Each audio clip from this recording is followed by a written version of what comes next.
The protagonist of this story had only one desire in life: to reach the very peak of martial arts. But as time went on, he realized that even if he spent his entire life training, it would never be enough to achieve his dream. He simply wasn't destined to reach the summit of martial mastery. Still, driven by deep desperation, he refused to give up.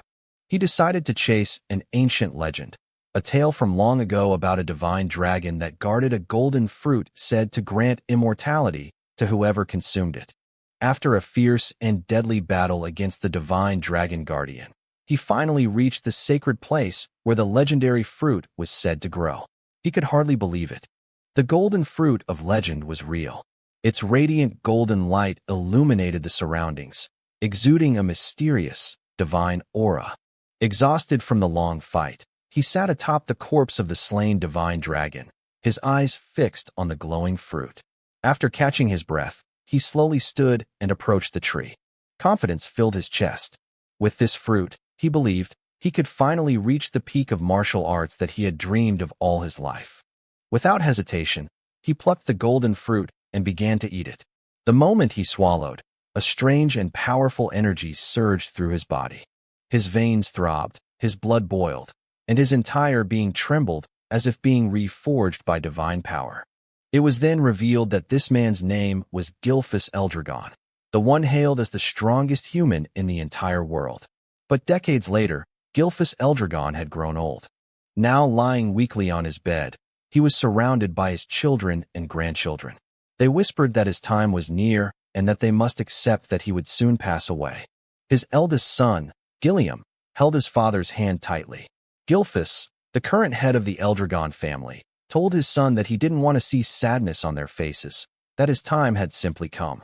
Gilliam forced a smile, his voice trembling as he said that the manor had already grown gloomy when their mother passed away, and it would be even lonelier once their father was gone. But Gilfus gently reminded him not to let weakness consume him, not to be swallowed by grief. Then, as silence filled the room, Gilfus thought back to the golden fruit. He admitted to himself that, in the end, perhaps no one could truly believe in the myths of the ancient world. Yet he still felt fortunate, for he had lived long enough to have a family of his own. He told his loved ones that he had lived a long and fulfilling life, and that he had no regrets. But deep inside, he knew it was a lie. Even now, he still couldn't let go of his dream. If only he had more time, he would continue to pursue the peak of martial arts, the dream that had eluded him all his life. And so, in his final moments, he held on to that desire until his last breath. However, in a completely unexpected twist, Gilfus opened his eyes once again. Confused, he wondered if he had merely fallen asleep. Everything felt strange. His room was different. His body felt light, and his surroundings unfamiliar. When he finally looked at his hands, his eyes widened in disbelief. These are my hands. Am I a baby? He quickly realized he was in a bizarre situation. But as a 10-star level martial artist, he questioned how anyone could have done this to him without him noticing. Then a thought struck him: the divine dragon and the golden fruit. He finally understood. The fruit's effect wasn't immortality, but reincarnation. Though unexpected, the realization filled him with joy. He had been granted another chance, a second life, to reach the peak he had failed to attain before. Soon, he noticed he wasn't alone in the room. When he looked around, he realized he was inside the annex of the Eldragon Manor. Somehow, he had been reborn into the same family. He then noticed that the room was filled with other infants. Just as he was wondering why there were so many babies here, a group of maids entered, carrying baby bottles. But strangely, instead of milk, they carried a red liquid. Gilfus watched as the maids poured the crimson substance into the bottles. He thought they were about to feed the infants, but suddenly, one of the maids carried out a goblin. They forced the bottle into the goblin's mouth. Moments later, the goblin began to tremble violently. A red light burst from its body, and then it exploded into a shower of blood, splattering across the room. Gilfus froze in shock. Fear and confusion filled his mind. What in the world is happening here? One of the maids calmly said that the mixture would be safe if they adjusted the right amount of water. As they began feeding the red liquid to the other infants, another maid picked up Gilfus himself. He looked at the bottle and immediately realized it wasn't milk. The energy coming from it was terrifyingly strong. He could sense that the liquid was dragon blood, and that it was far too dangerous for a newborn's fragile body. But before he could react, the maid pushed the bottle into his mouth. Instinctively, like any infant, he began to drink. Instantly, immense power surged through his veins. His small body trembled from the pain. But Gilfus recognized it. The blood of ancient dragons was coursing through him. He thought, "This is dangerous, but maybe this is also an opportunity." At first, he considered stopping. But then he realized, if he could absorb this power, he might surpass even his former self. He might finally reach the true summit of martial arts. With fierce determination, he continued drinking the dragon's blood. His veins bulged, his body convulsed in agony, but his will remained unbroken. "Don't underestimate me," he thought. "I am Gilfus Eldragon." He repeated the words in his mind like a mantra, enduring the pain until, miraculously, he overcame it. The maid stared in disbelief as he continued to drink, surviving what should have been a death sentence. Within his tiny body, two colossal dragon energies clashed violently, battling for dominance. When one finally overpowered the other, Gilfus could hardly believe how easily he had absorbed the power. When the two dragon forces finally merged within him, he realized this was the perfect opportunity. After finishing the last drop, he couldn't believe he had survived the overwhelming pain. His body hadn't exploded. Instead, it had adapted. He noticed a few other infants had also survived, which made him smirk inwardly. Never underestimate the survival instincts of a newborn, he thought. But, as expected from a baby's body, exhaustion soon overcame him. His eyelids grew heavy, and despite his triumph, Gilfus Eldragon, the strongest human reborn, slowly drifted into sleep. After 7 years, he was now undergoing intense physical training. While doing one-handed push-ups, a massive boulder was balanced on his feet. When he finally reached his 1000th rep, he kicked the boulder upward. And as it came crashing down onto his back, Gilfus couldn't believe the strength his body now possessed. Gilfus Eldragon, the former family head of the Eldragon clan, now lived under a new name, Zeke Eldragon. Zeke thought about how he had achieved such physical power at a young age, realizing it was all thanks to the ancient dragon blood flowing in his veins. It was said that every being in this world possessed something called a source of power, but the ancient dragon blood that had been given to them as infants contained a tremendous amount of that power. Those who survived drinking it developed bodies far stronger than ordinary humans. With the divine dragon source of power within him, Zeke knew he had already surpassed the limits he had reached at the same age in his past life.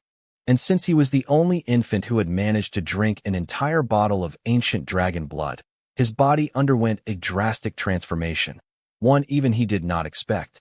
Yet despite his progress, what frustrated him most was that he remained a mere 1 star. He had trained relentlessly, expecting to reach at least 4 stars by now. The star was the measure of one's source power. In this world, the human body was said to resemble a universe. The more stars one had floating within that inner universe, the stronger they became. However, as the number of stars increased, so too did the difficulty of reaching the next level. In his past life as Gilfus Eldragon, Zeke had achieved the unimaginable, 10 stars. He was the only person in the world to ever reach such a level. "Time really flies," Zeke muttered. He was now 7 years old. He learned that he was an illegitimate child of the current Eldragon family head. His mother had died when he was still an infant, and to this day, he had never even seen his father's face, something he considered deeply irresponsible. What shocked him most was the realization that 1,000 years had already passed since his reincarnation. He thought that reincarnation itself was already unbelievable. But after 1,000 years, the world had changed. It had become a true survival of the fittest era. The greatest proof of this was the practice of feeding infants the blood of ancient dragons, followed by a ritual known as the Dragon Trial. Only those who survived both the drinking of dragon blood and the Dragon Trial were deemed worthy to receive education and training as Eldragon warriors. Naturally, Zeke should have been one of them. Yet whenever he asked the servant assigned to take care of him why no instructor had ever been sent to train him, the servant would only say that he wasn't allowed to answer such questions. Even after turning 7, Zeke had never received a single lesson. Isn't that strange? Zeke wondered aloud. Every child who survived the dragon trial was supposed to begin combat training, everyone except him. Day after day, he lived alone with only a servant by his side. When he confronted the servant about it, the servant merely asked what was wrong with that arrangement. Zeke sighed and said that, for now, conditioning his body was more important than combat training.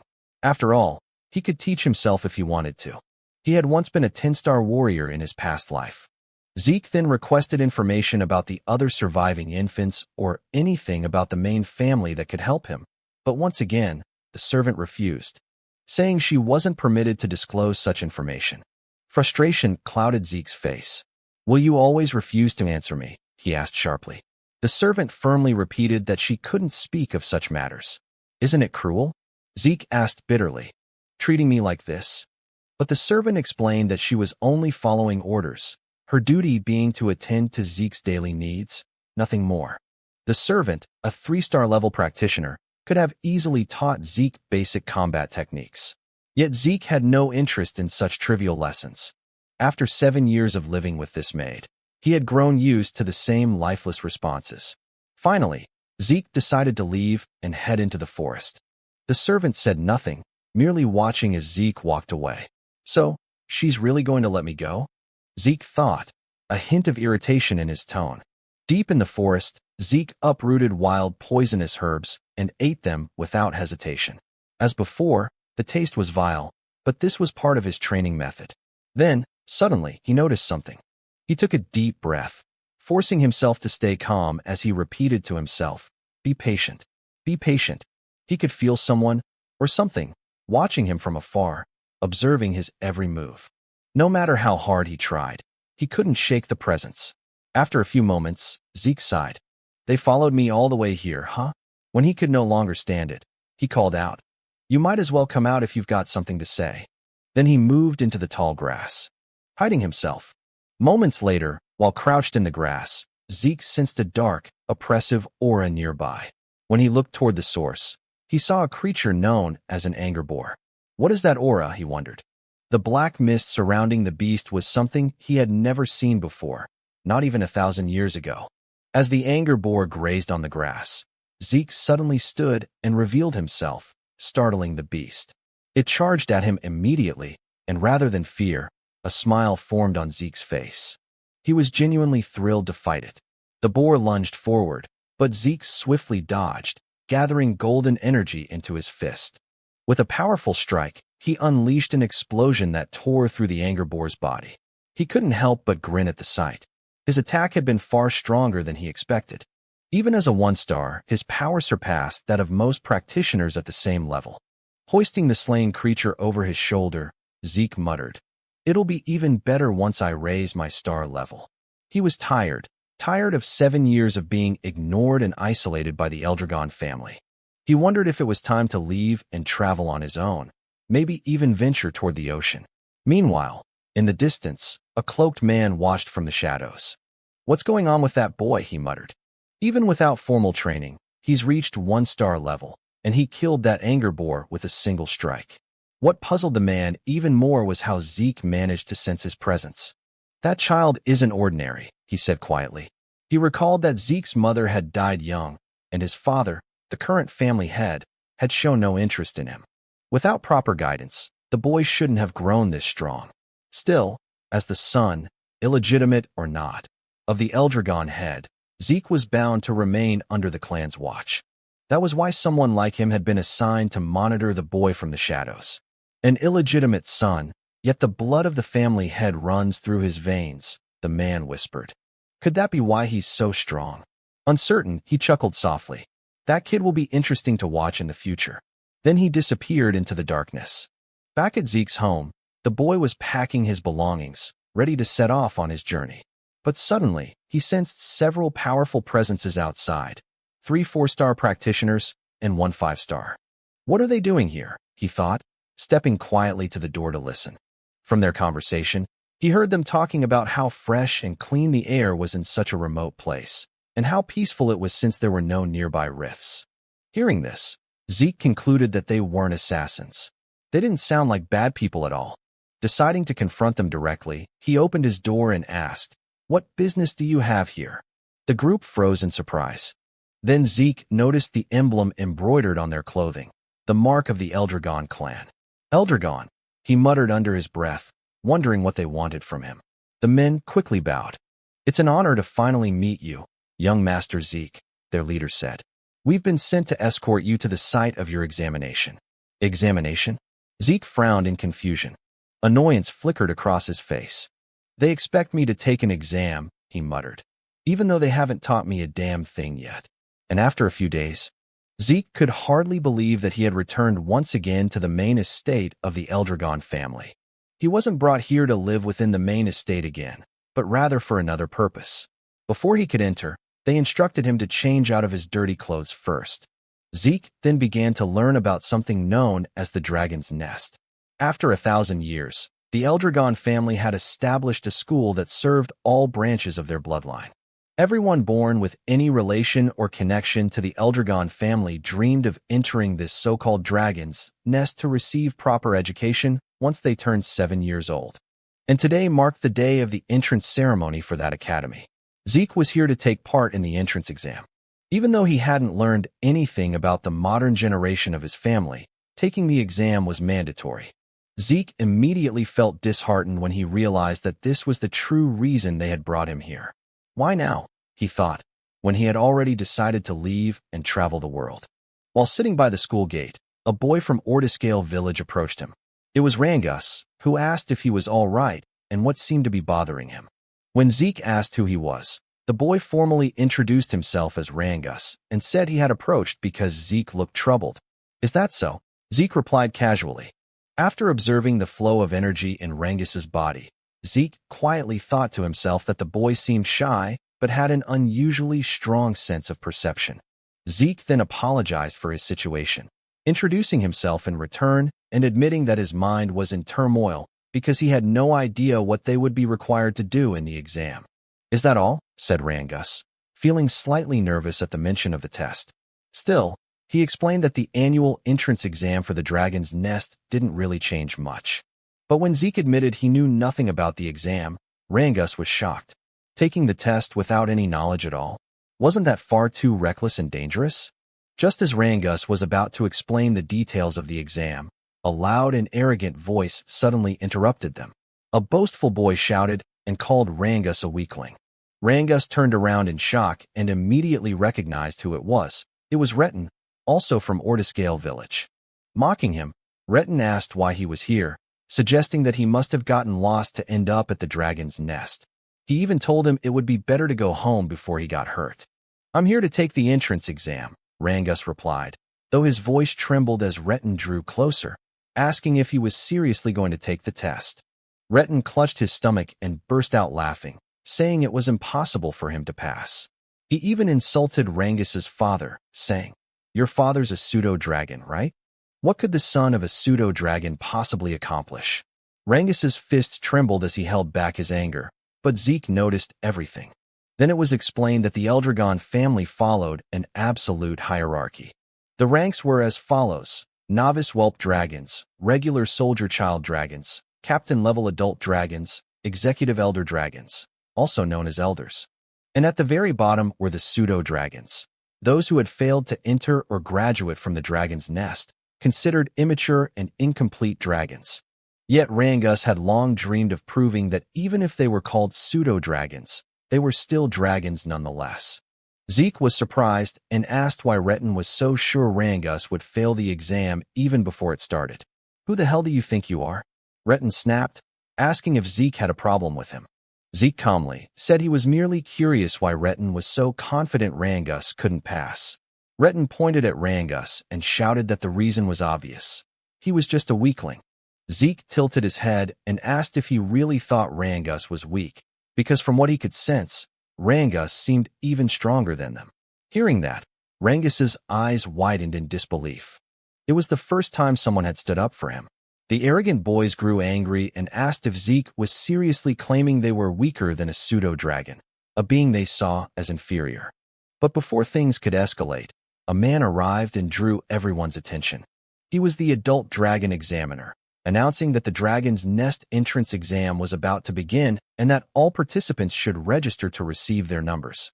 As Retin left, he glared at Zeke and warned that he wouldn't forget his face. Zeke sighed and said there was no need for anger, remarking that the children of this generation seemed to have such short tempers. Rangus quickly replied, "That wasn't that strange, since we're about the same age." Rangus added that anyone would be angry if told they were weaker than him. "Is that so?" Zeke muttered lightly. Since the entrance exam was mandatory, they had no choice but to take it. Though Zeke was surprised when Rangus said it was actually possible to skip the test, Zeke's eyes widened, and Rangus realized Zeke truly didn't know anything about it. Rangus advised him that it might be better to withdraw now before he got hurt. But Zeke replied confidently that a genius like him would never withdraw from a challenge. Rangus could only shake his head and say that Zeke was overly confident despite knowing nothing about the exam. Zeke simply laughed and said that whatever the test may be, they should hurry since it was about to start. Rangus had no choice but to agree. When they arrived at the testing grounds, the examiner announced that the exam was simple. To pass, they only needed to scratch the stones placed behind him. However, no other weapons were allowed except those provided by the academy. Still, they were free to use their bare hands if they wished, but each participant only had 3 attempts. "That's it," Zeke said, sounding unimpressed. After surviving the dragon trial when they were still infants, he expected something far more terrifying and intense. But this seemed disappointingly simple. The examiner then called the first participant and instructed him to begin. The boy, nervous but determined, struck the massive stone with all his strength. The sound of metal clashing against rock echoed loudly, ringing in their ears.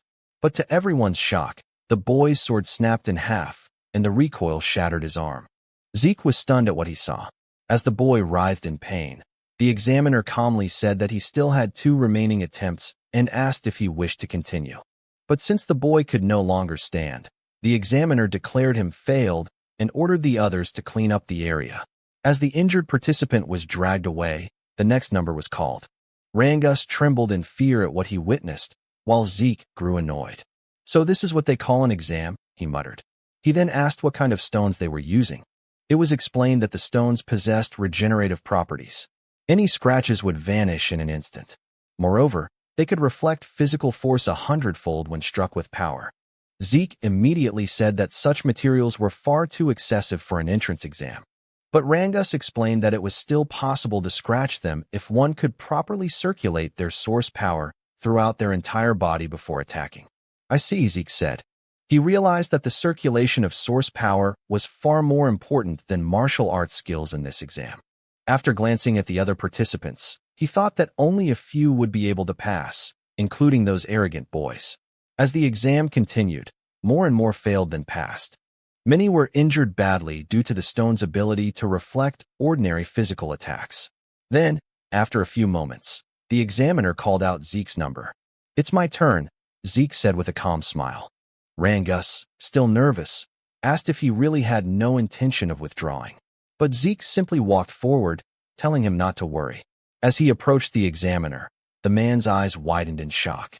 Zeke's aura began to flare up, faintly revealing the might from his previous life as Gilfus. The examiner told him to step forward and choose a weapon, but Zeke said it wasn't necessary. His fists alone would be enough. The crowd murmured in disbelief. No matter how skilled he might be in circulating source power, they thought there was no way he could scratch the stone with his bare hands.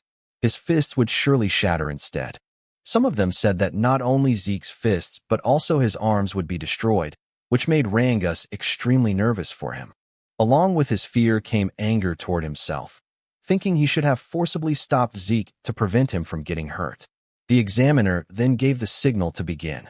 As Zeke approached the massive stone, he placed his hand on it, noting that this was the first time he had ever seen such a material.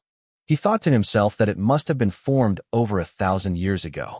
And even now, there were still many things about the current generation that he didn't fully understand. But that didn't matter anymore.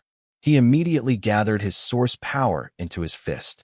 While Rangus trembled with anxiety about what might happen to Zeke, our protagonist was actually filled with excitement because, for the first time, he could use his full strength. He decided to use the mysterious stone to measure his current power. Rangus's eyes widened once more as Zeke unleashed the first form of the dragon destruction combat technique. burst strike against the stone. A tremendous surge of energy erupted from the impact. Fragments of the shattered rock flew everywhere, and the violent wind from the blast sent dust and debris swirling through the air. In awe, yet on guard, Rangus quickly shielded himself from the aftermath, while the examiner's eyes widened in disbelief at what he had just witnessed. As the dust began to settle, Zeke stood there with a smile on his face, remarking that the technique he used still seemed too much for his current strength. Despite the severe injuries to his hand, he laughed at himself, realizing he still needed much more intense training. The other participants were speechless at what they had seen. Retin looked both shocked and annoyed that Zeke had destroyed the enchanted stone. A woman watching commented that Zeke was truly interesting. While the others still couldn't get over what had happened, Zeke waited happily for the examiner to announce the results, but the examiner was still in shock. The stone Zeke had destroyed was known to regenerate itself, and the only ones capable of breaking it were supposed to be those who had already reached the 4-star level or higher. Yet now, a mere child stood before him, having done what seemed impossible. "He's just an illegitimate son," the examiner muttered to himself, then wondered if Zeke's ability came from the blood of the family head that still flowed within him. He also realized that the technique Zeke used seemed strangely familiar. Still dazed, the examiner didn't respond right away, so Zeke called out to him impatiently, asking for the result. Snapping back to his senses, the examiner finally declared that Zeke had passed the test. One of the examiners then handed Zeke a small bottle containing a green liquid. Curious, Zeke asked what it was, but the man only asked if he could leave already since Zeke was blocking the area. Annoyed, Zeke frowned and muttered if everyone in this generation was this rude. Before he could complain further, Rangus ran up to him with excitement, praising Zeke's performance. Zeke proudly grinned and said it was nothing but peanuts. Zeke then asked what the liquid was, and Rangus explained that it was a healing potion, the standard potion of the Eldragon family. "Healing potion?" Zeke repeated. Rangus confirmed it. But since Zeke was an illegitimate son of the family, he suspected it might be poison. However, since Rangus had vouched for it, he wondered if it might actually be a spiritual medicine. The elixir, known as cloud-piercing clarity wood, was made from extremely rare materials, herbs found only in secret realms, along with the pure source power of divine beasts and the essence of elusive phantom beasts. When used, it could heal not only fresh wounds, but also old scars and injuries. On top of that, it could enhance one's source power. Because the ingredients were so rare and the process so complex, such elixirs were rarely seen. After drinking it, Zeke was amazed by its immediate effect on his body. "Is this really a spirit medicine?" he asked Rangus. Rangus replied that he didn't know what spirit medicine meant, but he was certain that the Eldragon family's potions were of far higher quality than any commercial ones outside their domain. Rangus then asked if the potion's effect surprised Zeke that much. "Of course," Zeke said, explaining that it healed both his serious injuries and the strain from his training. Still, he noticed that, unlike spirit medicine, it didn't seem to boost his source power. Rangus, on the other hand, said he was even more amazed by Zeke himself, to which Zeke chuckled and told him not to joke. Zeke thought to himself that the potion's existence showed how far knowledge had advanced over the last 1,000 years. Rangus praised Zeke's strength again, and Zeke declared that his dream was to become the strongest of all. Soon, the examiner announced that Retin had also passed the test, as well as his companions. Zeke expected as much, but then Rangus trembled nervously when his number was called. Despite his fear, he gathered his courage and walked to the front. Watching his stiff movements, Zeke wondered why Rangus was so nervous, then shouted to encourage him, telling him to trust himself. Embarrassed, Rangus asked him to lower his voice. When Rangus chose a sword as his weapon, Zeke watched closely, wondering what he was doing. Once the examiner gave the signal, Rangus attacked the stone, but as he expected, he failed on his first try. Determined, he stood again for another attempt, but his strike bounced off the stone, causing him to lose his balance and fall. His hands trembled from the stone's reflective ability. Retin and his group burst into laughter, saying it was just as they expected. The son of a pseudo-dragon is nothing more than a pseudo-dragon himself. They mocked him, telling him to give up. Retin even sneered at Zeke, asking if this was the same man he claimed could pass, and if Rangus was truly stronger than them. Zeke stayed silent for a moment, then told them to stop spouting nonsense. The examiner informed Rangus that he only had one attempt left and asked if he still wanted to continue. Rangus couldn't answer, overwhelmed by embarrassment and the ridicule of others. He lowered his head, but then Zeke walked up to him and asked what he was doing.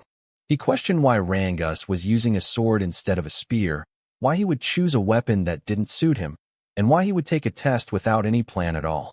Retin watched mockingly as Zeke told Rangus that in his current condition, he wouldn't even scratch the stone no matter how many times he tried. Retin and his group laughed again, calling Zeke an idiot, reminding him that Rangus knew nothing about using a spear. His weak father only ever taught him swordsmanship, they said, and switching weapons now wouldn't change the outcome. But Zeke ignored their jeers and called out to the examiner, asking if it was against the rules to change weapons. The examiner said it wasn't. Then Rangus is lucky, Zeke said with a grin. He turned to Rangus and asked if he trusted him. Memories of all the humiliation he and his father had suffered flashed through Rangus's mind. Gritting his teeth, he stood tall and said he would trust Zeke. He would fight with a spear, just as Zeke told him to. Rangus told himself that his father never managed to enter the dragon's nest. Because of that, people called him a pseudo-dragon and laughed at him. But despite all the humiliation, his father endured everything just to raise Rangus properly. That's why Rangus swore to prove to everyone that he, Rangus, the son raised with care by his father, is also a true dragon. He stood up once more, gripping the spear tightly in his hands, and declared that today he would prove that neither he nor his father were fake dragons. He also realized that if he tried again with a sword, the result would only be the same as before. So this time, he decided to trust Zeke completely. The only problem was that he didn't know how to use a spear. Zeke called out to him, and, as he pointed toward the enchanted stone, he told Rangus that there was nothing else he needed to do. Just thrust the spear straight into the stone without thinking about anything else. Just pierce it straight through, Zeke said firmly. Rangus tightened his grip on the spear. He knew that, under normal circumstances, stabbing the stone directly wouldn't cause even the slightest damage, especially since it had a strong regeneration element. But Zeke was the first person to ever stand up for him, even though they had just met that very day. It was something new and unfamiliar to him. But because of that, he chose to place his full trust in Zeke and believe in his own strength this time.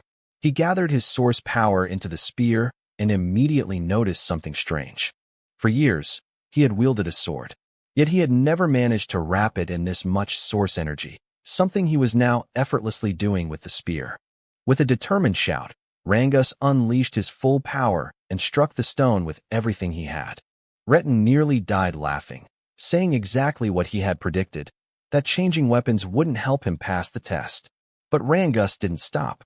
He felt something different, something powerful. The spear in his hands felt like an extension of his own body. Then, as he drove the weapon forward with all his strength, the spear pierced through the enchanted stone completely. The shock on Retin's face, and those of his companions, was priceless. Even the examiners couldn't hide their astonishment, delighted by what they had just witnessed. Rangus hadn't just scratched the stone, he had pierced straight through it. Zeke immediately praised him. While Rangus himself could hardly believe what he'd done, even after the examiner officially declared that he had passed, Rangus still asked in disbelief if he had really succeeded. Zeke smiled, wrapped an arm around his shoulder, and confirmed it. Overwhelmed with joy, Rangus nearly cried as he hugged Zeke tightly, shouting over and over that he had done it, that he had passed the test. Retin's group, however, refused to believe it. They called it luck, but Retin himself stayed silent, shaking with rage. He couldn't accept that, just as Zeke had said, Rangus was actually stronger than them, and that his result was far better. The examiner then announced that the test had officially ended.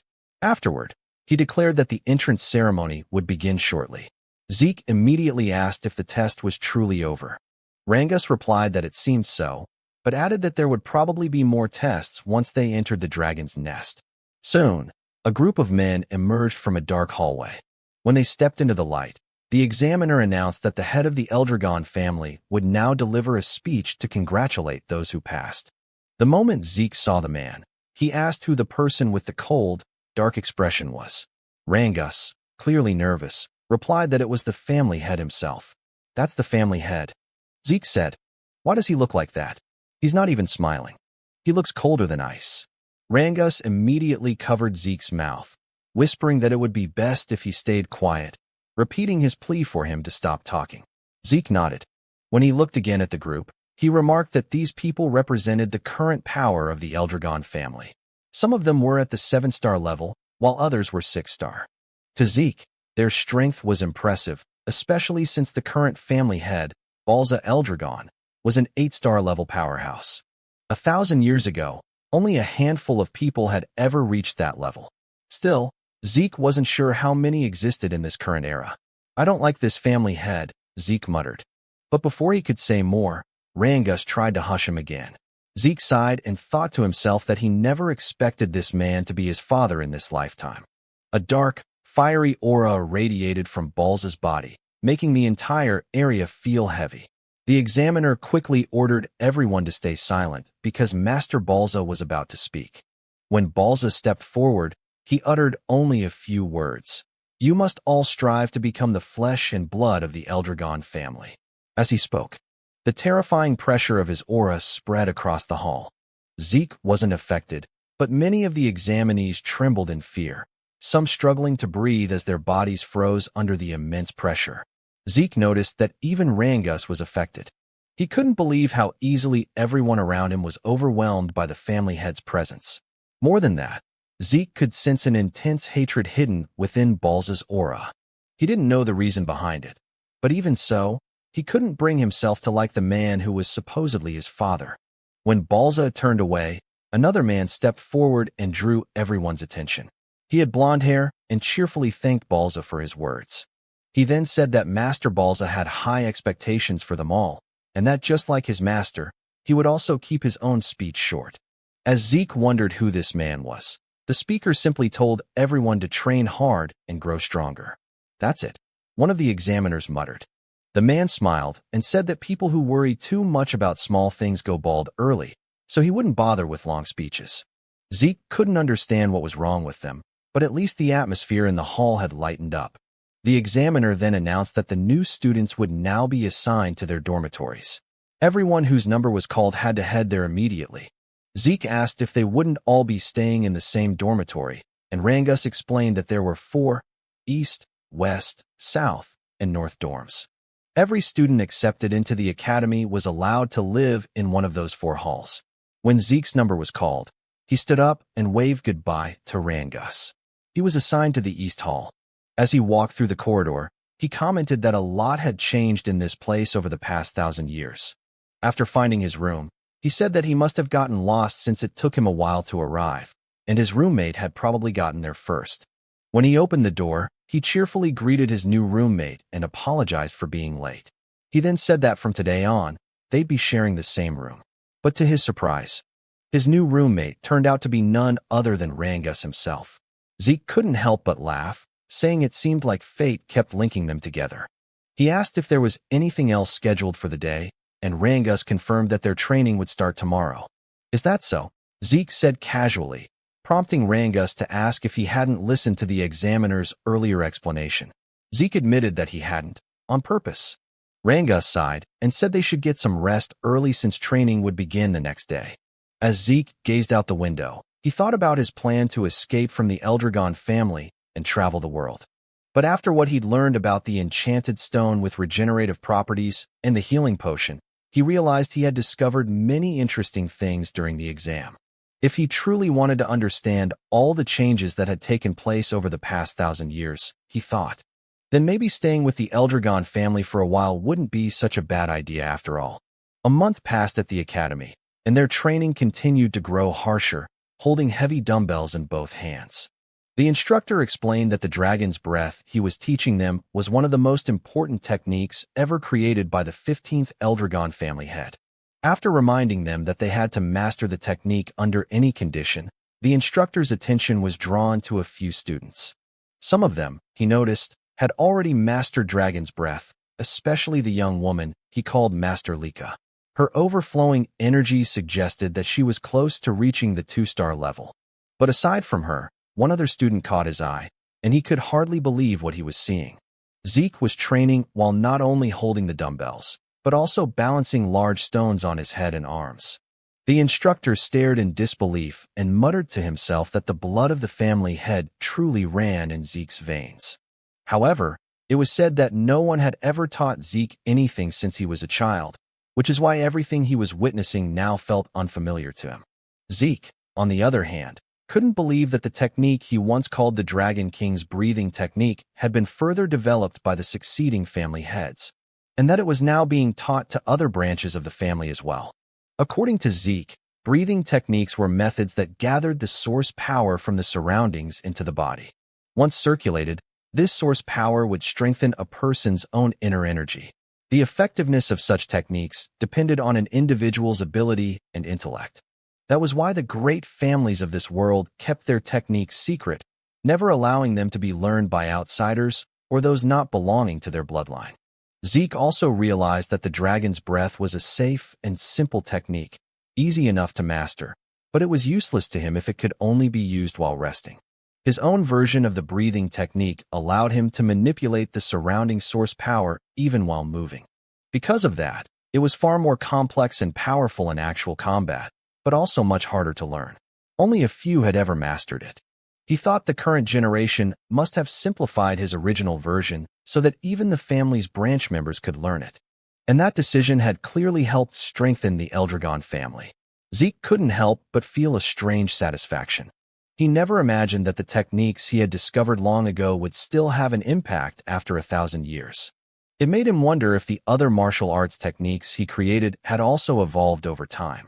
Interesting, he muttered to himself, amused by the thought.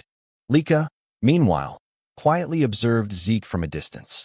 Later in the cafeteria, the other students were astonished by how much food Zeke was eating. As he continued devouring his meal, he noticed Rangus sitting silently across from him. "What's wrong?" Zeke asked. "You won't get strong if you don't eat." Rangus simply asked if Zeke didn't find his stamina strange. "That's it," Zeke replied. "You just need to eat more if you want to get stronger. Train harder. Push yourself." He even offered some of his food to Rangus, but the latter politely declined, saying he'd had enough. As Zeke thought about how some of the students were already well trained even before entering the academy, a girl suddenly approached them.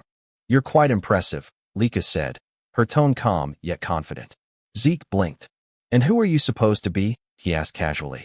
Rangus immediately choked on his food, whispering nervously, "You don't know who she is? That's Master Lika, the daughter of the family head, Lord Balza." "Oh," Zeke said indifferently. "What do you want me to do about that?" "I don't know her." Rangus began sweating profusely. "You can't talk like that. Master Lika is one of the candidates to become the next family head. She's not someone you can just speak to casually." "Is that so?" Zeke replied. "Well, I'm a family head's child too. An illegitimate one, though." Rangus froze in shock, while Lika looked at him curiously. "Is that true?" she asked. "You're really the family head's illegitimate son?" The narrator's voice continued. Lika Typhon Eldragon, one of the candidates to inherit the Eldragon family, was now standing before Zeke herself. "Why would I lie about that?" Zeke said, shrugging. Lika frowned slightly. "Then tell me, how could an illegitimate child like you destroy the magic stone with your bare hands? How could someone not from a renowned family possess such strength?" "Because I'm Zeke," he replied confidently, turning back to Rangus. "Stop staring and finish your food." Both Lika and Rangus fell silent for a moment. Then Lika suddenly smiled. "You really are an interesting person," she said before sitting down beside him. "How about serving under me? I'll make you one of my followers." Zeke raised an eyebrow. "What exactly do you mean by that?" "I want you to join me," she said. "Be my ally, and I'll be your backer. Every illegitimate child needs allies and influence, don't they? Use your strength to help me become the next family head. And once I do, I'll help you achieve your own dreams." Zeke didn't even hesitate. "No," he said flatly. Lika frowned again. "Why not? Don't tell me you want to become the family head yourself." As her aura flared with a faint crackling energy, Zeke could tell that she was close to reaching 2-star level. For someone her age to release an aura like that, she was indeed impressive. Still, Zeke remained calm. "You can think and do whatever you want," he said. "But I have no interest in being family head or any kind of title." "Why?" Lika asked coldly. Zeke stabbed his knife into the table. "Because I don't need to serve anyone," he said, his voice steady but sharp. "I'm the strongest person there is." The cafeteria went silent. Even Lika couldn't believe what she was feeling. Zeke's presence had completely overwhelmed her for a moment. Rangus immediately stepped in to diffuse the tension, urging both of them to calm down. But Lika wasn't the type to back off, embarrassed and angered by what just happened. She decided to challenge Zeke to a duel. Zeke, however, didn't seem to care and simply continued eating. Moments later, a commotion spread across the campus. "Where are they going?" one student asked. "To the training grounds," another replied. "There's going to be a duel between the younger generation. Master Lika herself is fighting." "What? Master Lika from the Typhon family," someone exclaimed. "Who's brave enough to challenge her?" When they arrived at the training grounds, everyone whispered among themselves, wondering who would face her. Zeke, meanwhile, couldn't believe Lika was actually serious about the duel. "Are you all right with this?" Rangus asked nervously. "You'll be fighting Master Lika. Even if you call her master, I don't know who she is," Zeke replied bluntly. Rangus sighed. "You should at least show some respect now that I know you're also the family head's son." "Do what you want," Zeke said. Still, Rangus tried to explain. "What's important now is that you understand who you're up against. Master Lika isn't just anyone. She's the daughter of Lord Balza Eldragon, and she also carries the blood of the Typhon family, one of the 4 great families supporting the Eldragons. She's a prodigy who mastered all forms of the Typhon family's hereditary lightning greatsword technique at a young age. Like her father's other children, she has terrifying talent." Zeke tilted his head. "I didn't understand a word of that except that she's the family head's daughter." Rangus stared at him. "How do you not know any of this?" "Because I don't," Zeke said plainly. "So don't ask me." Rangus blinked as Zeke suddenly laughed. "But since I don't know anything about her," he said with a grin, "that'll just make the fight more fun." "Sounds exciting." Rangus could only sigh and worry. No matter how strong Zeke was, Master Lika was on another level entirely. "Why did you even accept her challenge?" he asked. "I never run from a fight," Zeke answered. "And it looks like my challenger's ready anyway." At that moment, Lika stood with her sword planted firmly in the ground. Her aura flared, lightning crackling faintly around her. "Are you two done talking?" she asked coldly. Lika shouted, asking if they were finally done talking, and Zeke replied that he was ready. Rangus, trembling in fear and shock, immediately ran away from them, warning Zeke to be careful in their fight. Zeke then turned to Lika and asked why she was so determined to fight him. Lika explained that she wanted to become the next family head of the Eldragon family, and to achieve that, she needed to defeat Zeke and make him one of her followers. "What do you mean by that?" Zeke asked, wondering what his connection was to her dream of becoming the family head. Lika questioned him back, asking if he truly had no idea about the current situation of their family and whether being an illegitimate child was the reason he was so unaware. Zeke simply answered that he didn't, admitting that his knowledge about their family was limited. Because of that, Lika began explaining. She said that including both of them, there were 5 candidates to become the next family head. Except for Zeke, all of her siblings were connected to the 4 major branch families of the Eldragon clan. The position of family head was so important that it became a source of conflict among those branches. For that reason, all of Zeke's siblings had entered the dragon's nest to study and represent their respective families. Since the fight for succession had turned into a fierce competition, Lika needed strong allies to stand against her older brothers. Zeke quickly understood that this was a power struggle between the 4 main branches of the Eldragon family. He found it all too complicated and wasn't even sure if he wanted to understand it. Lika then continued, saying that as one of the candidates for family head, she needed to strengthen not only her knowledge and power, but also her influence by gathering strong followers. Without another word, she charged straight toward Zeke, declaring that she would defeat him right then and there to make him one of her subordinates. But Zeke easily dodged her powerful strike, as well as the flurry of attacks that followed. Still, Lika refused to let him escape. The onlookers couldn't believe what they were seeing. The speed of their movements was incredible. Lika's attacks, despite her heavy greatsword, flowed so smoothly and rapidly that it seemed almost effortless. As they watched the battle between the siblings, the crowd began to murmur about Lika's precise control over her source power, noting how her strikes were becoming faster and stronger over time. They could only marvel at the power of a true daughter of the family head from one of the main branches. Some even said the fight's result was already obvious. What they didn't know, however, was that Lika herself was growing increasingly frustrated. She couldn't understand how Zeke kept dodging every single one of her attacks, or why it felt like he was simply toying with her. Rangus, who was watching from a distance, couldn't help but be amazed, his earlier worries fading away as he saw Zeke's calm movements. Zeke then remarked that the martial arts Lika was using were unlike anything he had seen before.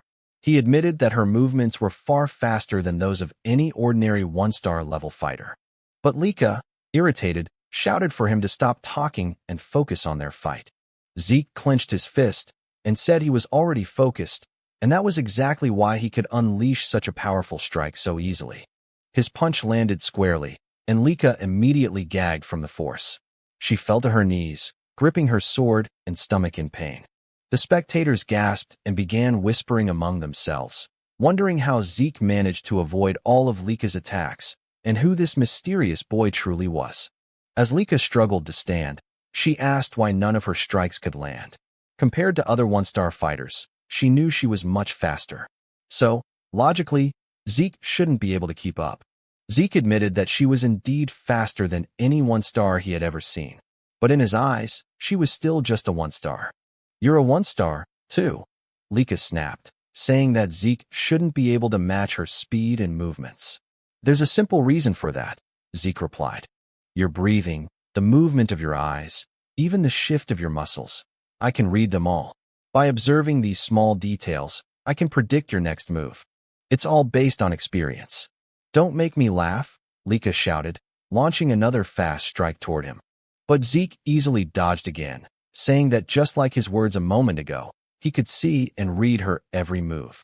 In the next instant, he countered with another powerful attack that sent Lika crashing into the wall with violent force. The spectators screamed in shock, asking if Lika had really been defeated. "Master Zeke, that was amazing. You beat Master Lika," Rangus shouted in excitement. But Zeke calmly said that it wasn't over yet. Their fight wasn't finished. As the dust cleared, Lika stood once again, bruised but defiant. Zeke noted that she had focused her source power into her core, allowing her to endure his attack without suffering serious damage. He smiled slightly and admitted that Lika was truly an extraordinary girl. "That's enough, Master Lika," Rangus pleaded. But Zeke told him to move back, warning that he could get caught in their next exchange. Zeke then noticed an intense surge of aura flowing from Lika. He wondered if she had just advanced to the 2-star level. The spectators noticed it, too. They couldn't be mistaken. The glowing mark on her body was proof that she had indeed become a 2-star with a white aura. The 2-star level was a stage where one could channel source power into their martial arts, even manifesting it outside their body. Lika thanked Zeke, saying that because of him, she had achieved the 2-star level earlier than expected. But because of that, she declared, "You no longer have any chance of winning." With her aura blazing, she charged toward Zeke, her great sword surrounded by radiant power. Zeke only laughed. He looked genuinely thrilled. "You've really improved," he said with excitement, dodging another rapid strike. "Your speed is incredible now." But his expression suddenly changed when he felt a sting on his cheek, a shallow cut. "I know I dodged that attack," Zeke thought to himself. Lika smirked and asked if he could finally see the difference in their strength. "This is my true ability," she said proudly. "Now that I've become a full 2-star and gained my aura, I'll show you the real power of the Typhon Greatsword technique." "Oh, then I get to witness a martial art I've never seen before," Zeke said, smiling in excitement. To him, this was turning out to be the most thrilling and enjoyable moment of their fight. Lika suddenly unleashed the lightning greatsword technique, Lightning Flash. Her sword crackled with blinding golden energy as she charged forward. Zeke was instantly enveloped in a storm of lightning, forcing him to retreat a step back as he shouted, "Wait a second. What kind of technique was that? How can you manipulate lightning like that? Isn't this too much for a sparring match? Lika smirked, driving her sword into the ground as golden light surged around her. You seem surprised, she said calmly, summoning another move. Lightning net. Sparks erupted from the earth, forming a glowing web of electricity that shot toward Zeke, but he narrowly dodged it. As he landed, he muttered to himself, her power has grown tremendously. Her strength now is nothing like before. At this rate, this fight won't be easy. The audience murmured in awe, unable to hide their astonishment. Ever since Lika had advanced to 2-star level, the tide of the battle had completely turned. Rangus, who had been watching anxiously, began to worry. Zeke noticed that Lika's movements were simple, nothing new compared to her 1-star self. But every swing of her blade now carried far greater force. Her lightning greatsword technique was overflowing with power, her aura amplifying each strike. What surprised Zeke even more was the speed. Lika was moving faster than he could have anticipated, and her lightning felt strangely mysterious. Still, he remained confident. Even if she could cloak herself in thunder, he was sure he could counter it. Yet curiosity filled him. What kind of power was this? What kind of lightning could she command? While evading her continuous assaults, he studied her every move, analyzing her aura and its rhythm. Lika, noticing Zeke's calm smile as he danced away from her attacks, frowned. You look too relaxed for someone in a duel, she sneered. Let's see how long that lasts. She dashed forward once more, her sword blazing with light as she used swift thunder, enveloping herself in golden lightning. But again, Zeke evaded at the last moment. She's as fast as lightning itself, he thought, only for Lika to swing her sword mid-charge. The blow struck true this time, sending Zeke flying backward with a powerful shock wave that scattered dust and debris across the field. Rangus gasped and rushed towards Zeke out of sheer panic, but one of the spectators grabbed his arm to stop him. Meanwhile, Zeke stood up, his clothes scorched, but his will unshaken. Lika charged again, unleashing another lightning flash, striking him head-on. Yet Zeke still stood tall afterward. How is he still standing? Lika muttered, her brow furrowed in disbelief. Rangus ran toward them, shouting, Master Lika, stop. That's enough. We've already seen your strength. But Lika snapped back coldly.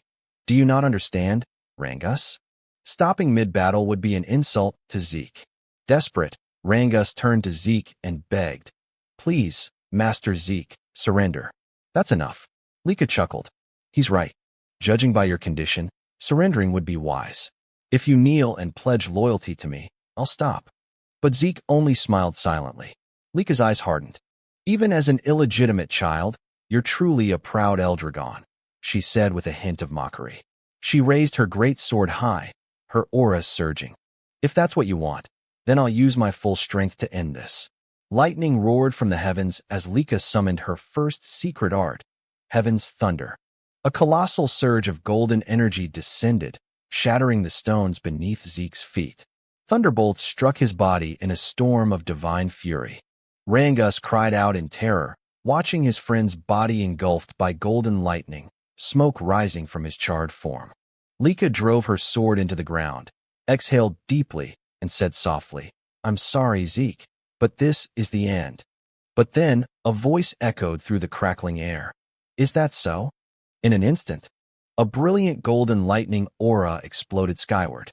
Lika's eyes widened in shock as she turned around. Impossible. How can this be? How do you have a lightning aura? She stammered. Zeke stood, smiling calmly as golden arcs danced across his skin. So, this is what you call lightning aura? He said casually. If you're asking how I got it, I honestly don't know. His tone was calm, but his words sent ripples through the crowd. Impossible, Lika whispered, unable to believe what she was seeing. Zeke smirked. Truth is, I let you hit me on purpose. I wanted to study your lightning, how it flows, how it behaves, and somehow I learned to use it myself. That's absurd, Lika snapped inwardly. Zeke explained to himself that he had deliberately taken Lika's attacks because her lightning intrigued him. While enduring her strikes, he continuously activated his Dragon King's breath technique. The strange resonance between his breathing and her lightning caused golden energy to gather in his body. Before he knew it, he could manipulate the lightning himself. Maybe Lika has a unique constitution, he thought. And judging from her family's greatsword technique, it's likely their whole bloodline shares this lightning affinity. Zeke walked toward her confidently. I never expected lightning-type source power to be this incredible. This duel turned out to be the perfect training. With a grin, he added, thanks to you, Lika, I've reached 2-star level myself. Golden lightning flared around him as he declared, our battle isn't over yet. Lika roared and charged again, her great sword glowing with power, unleashing another blinding attack. But Zeke sidestepped effortlessly and prepared a counterstrike. However, as he moved, he suddenly vanished in a flash and reappeared on the opposite end of the arena. What just happened, he muttered. He then realized, when one gains immense source power, it strengthens the body's muscles and nerves. This new lightning aura must have changed my physiology. I can't fully control my speed yet. In the stands, Rangus was speechless. He couldn't follow their movements anymore. Both fighters were blurs of golden light and thunder. Am I just imagining things? Or has Lika not landed a single hit lately? He wondered. Frustrated, Lika shouted, are you mocking me, Zeke? Stop toying with me. I'm not, Zeke replied calmly. But I will admit you're a real threat. He then lunged forward, delivering a powerful kick, but Lika blocked it with her sword, the force pushing her backward. Zeke straightened, smirking. I think it's time to end this. End this, Lika repeated, narrowing her eyes. Yes, Zeke replied. I've been thinking of creating a new technique for a while now, and this seems like the perfect time. Creating a new technique? She said in disbelief. Zeke nodded. Exactly. He paused for a moment, then murmured, should I call it a first form, or maybe a special form? Lika blinked, confused. Did he even receive proper combat training? From which family could he have learned that? She wondered, her thoughts spinning. Before she could react, Zeke appeared beside her in a flash, lightning surging in his hand. Dragon Destruction Combat Arts, Special Form, Lightning Peak, he shouted. The attack struck her directly, wrapping her in a fierce storm of golden thunder. Her body trembled violently, her sword slipping from her grasp as she fell to her knees before him, electricity still crackling around her.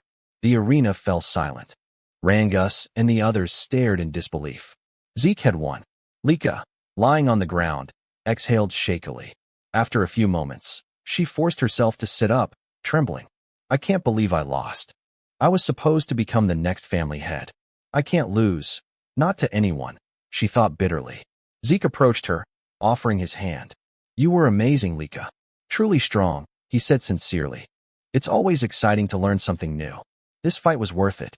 Smiling warmly, he added, it'd be boring if this was the last time we fought. Let's have another sparring match sometime. Lika froze, her cheeks turning red as she stared at his outstretched hand. Despite her defeat, a faint hint of happiness appeared on her face, perhaps out of pride, or perhaps for the first time, admiration. Once again, Zeke said that they should have another sparring match soon. With a confident smile, he added that he couldn't wait for their next bout. Lika, though a bit shy, extended her hand toward him, admitting that she was no match for him and that she willingly accepted her defeat. Meanwhile, several hours later, deep inside a dimensional rift, Zeke Eldragon, the father of Lika and Zeke and the current head of the Eldragon family, stood surrounded by countless strange and feral monsters. As the creatures charged toward him, Balza's eyes began to glow with an intense light, releasing a crushing wave of aura and dragon pressure. He instantly froze every creature in place, drawing his sword. Balza invoked the first form, Genesis, of the Dragon Destruction Combat Arts. With a single fluid swing, all the monsters around him were cleaved cleanly in half. As he sheathed his sword, the Eldragon family soldiers rushed forward to finish off any remaining monsters that might have survived their master's strike. Balza turned toward the exit of the rift, but before he could leave, one of the soldiers called out to him, saying that he had an important report. Balza stopped walking and asked what it was about. The soldier informed him that Lady Lika had reached the 2-star level. Upon hearing this, Balza froze mid-step. His glowing eyes flickered, and his response came out cold and detached. So what of it? The soldier, clearly nervous, explained that reaching the 2-star level at only 7 years old was an extraordinary achievement. He added that with Lika's talent, once she graduated from Dragon's Nest, she would likely reach the 4-star level, or perhaps even the 5-star level. Balza's reply was chilling. Talent means nothing. The next time you report to me, I expect to hear how she can be of use to us. If all you bring are worthless updates like this, you'd better leave my sight. The soldier fell silent as Balza continued toward the rift's exit. But before he could step through, the soldier quickly added that Lika had recently lost in a sparring match. Balza stopped abruptly and turned his head slightly, his expression unreadable. Did she lose to one of her brothers? He asked. The soldier shook his head. No, master. She was defeated by someone her own age, by Lord Zeke. Zeke, Balza repeated, his voice low. The son of that woman. Memories surfaced of a humble maid, Zeke's mother. That woman truly was gifted in battle, he muttered. But she died after giving birth to the boy. He turned fully to face the soldier, his tone sharp. Tell me who could have possibly trained Zeke to defeat a 2-star cultivator. The soldier hesitated before answering. No one, master. Lord Zeke has never received formal training. He defeated Lady Lika through his own strength and skill alone. In fact, he too has already reached the 2-star level. I see, Balza said flatly. Then, turning his back once more, he declared, begin the first trial. The soldier was visibly startled. Master Balza, forgive my intrusion, but isn't it too soon for the first trial? It's only been a month since the students began their combat training. Most of them haven't even reached the 1-star level yet. Balza cut him off. I do not care. Death chooses no timing, no level, no favorites. Only the strong deserve to survive. Star levels mean nothing if they can't endure the first trial. Those who fail aren't worthy of the Eldragon name. Yes, master, the soldier replied quickly. But then Balza added, also, summon Freya. Tell her to return immediately. The soldier's eyes widened in disbelief. Freya? Master, do you mean that Freya? Balza nodded. Indeed. If Zeke could defeat Lika using only his own strength, then he's far more intriguing than I expected. I want Freya to design and supervise the first trial herself, and I expect her to personally observe every participant. The soldier bowed deeply. As you command, Master Balza. For the first time in a long while, a faint smile appeared on Balza's lips. A rare, almost warm expression flickered across his face as he said softly, he's the most interesting one of all. The next day at Dragon's Nest, the students continued their combat training under Rangus. Zeke, however, was off to the side practicing his breathing technique. Sitting in a wall-sit position, he balanced a massive boulder on his head while holding dumbbells in both hands. His unwavering focus drew the attention of Rangus and the others, who couldn't help but watch him in silence. With his eyes closed, Zeke contemplated the technique they were studying, the Strike Dragon combat arts. As he recalled, this technique was originally created by the 15th family head. Though labeled as a combat art, it was in truth a body enhancement method, simple yet well-constructed, allowing even young cultivators to grasp it. Rangus called out, Zeke, aren't you going to train? Zeke opened one eye. What do you mean? I mean combat training, Rangus clarified. We're practicing the Strike Dragon combat arts. I already learned that, Zeke replied casually. Rangus was stunned. What? But it was only taught to us this morning. How could you have mastered it already? Because I'm me, Zeke said with a smirk. But what's more important right now is that your source power is flowing incorrectly. My what? Rangus asked, confused. Zeke set down the heavy boulder from his head and told Rangus to turn around. Placing his hand on Rangus's back, Zeke channeled his aura through Rangus's body, correcting the flow of energy. There, he said. That's how your aura should circulate. Rangus turned to face him, grateful. You've really mastered the Strike Dragon combat arts, haven't you? That's incredible. Zeke frowned playfully. Are you doubting me? What kind of friend are you? No, not at all, Rangus quickly said. It's just, aside from my father, no one's ever taught me like that before. That's why I want to learn everything I can. You, Lord Zeke, already have your own martial arts, strong enough to defeat Lady Lika. I just thought the Strike Dragon combat arts might be too simple and boring for someone like you. It's not boring, Zeke replied. Actually, I admire its stability. It reminds me of my own dragon destruction combat arts. Though my children never liked that technique, they said it was too difficult and complicated. The dragon destruction combat arts was indeed a complex and demanding technique, but it possessed immense power. It consisted of 4 main forms, and during his battle with Lika, Zeke had created a 5th. Beyond that, there was even a secret, its final form, a terrifying and destructive ability, the same one he had once used to slay the divine dragon in his past life. He wondered silently how his descendants had handled his other dragon techniques over time. Perhaps they had modified them. The thought only made him more excited.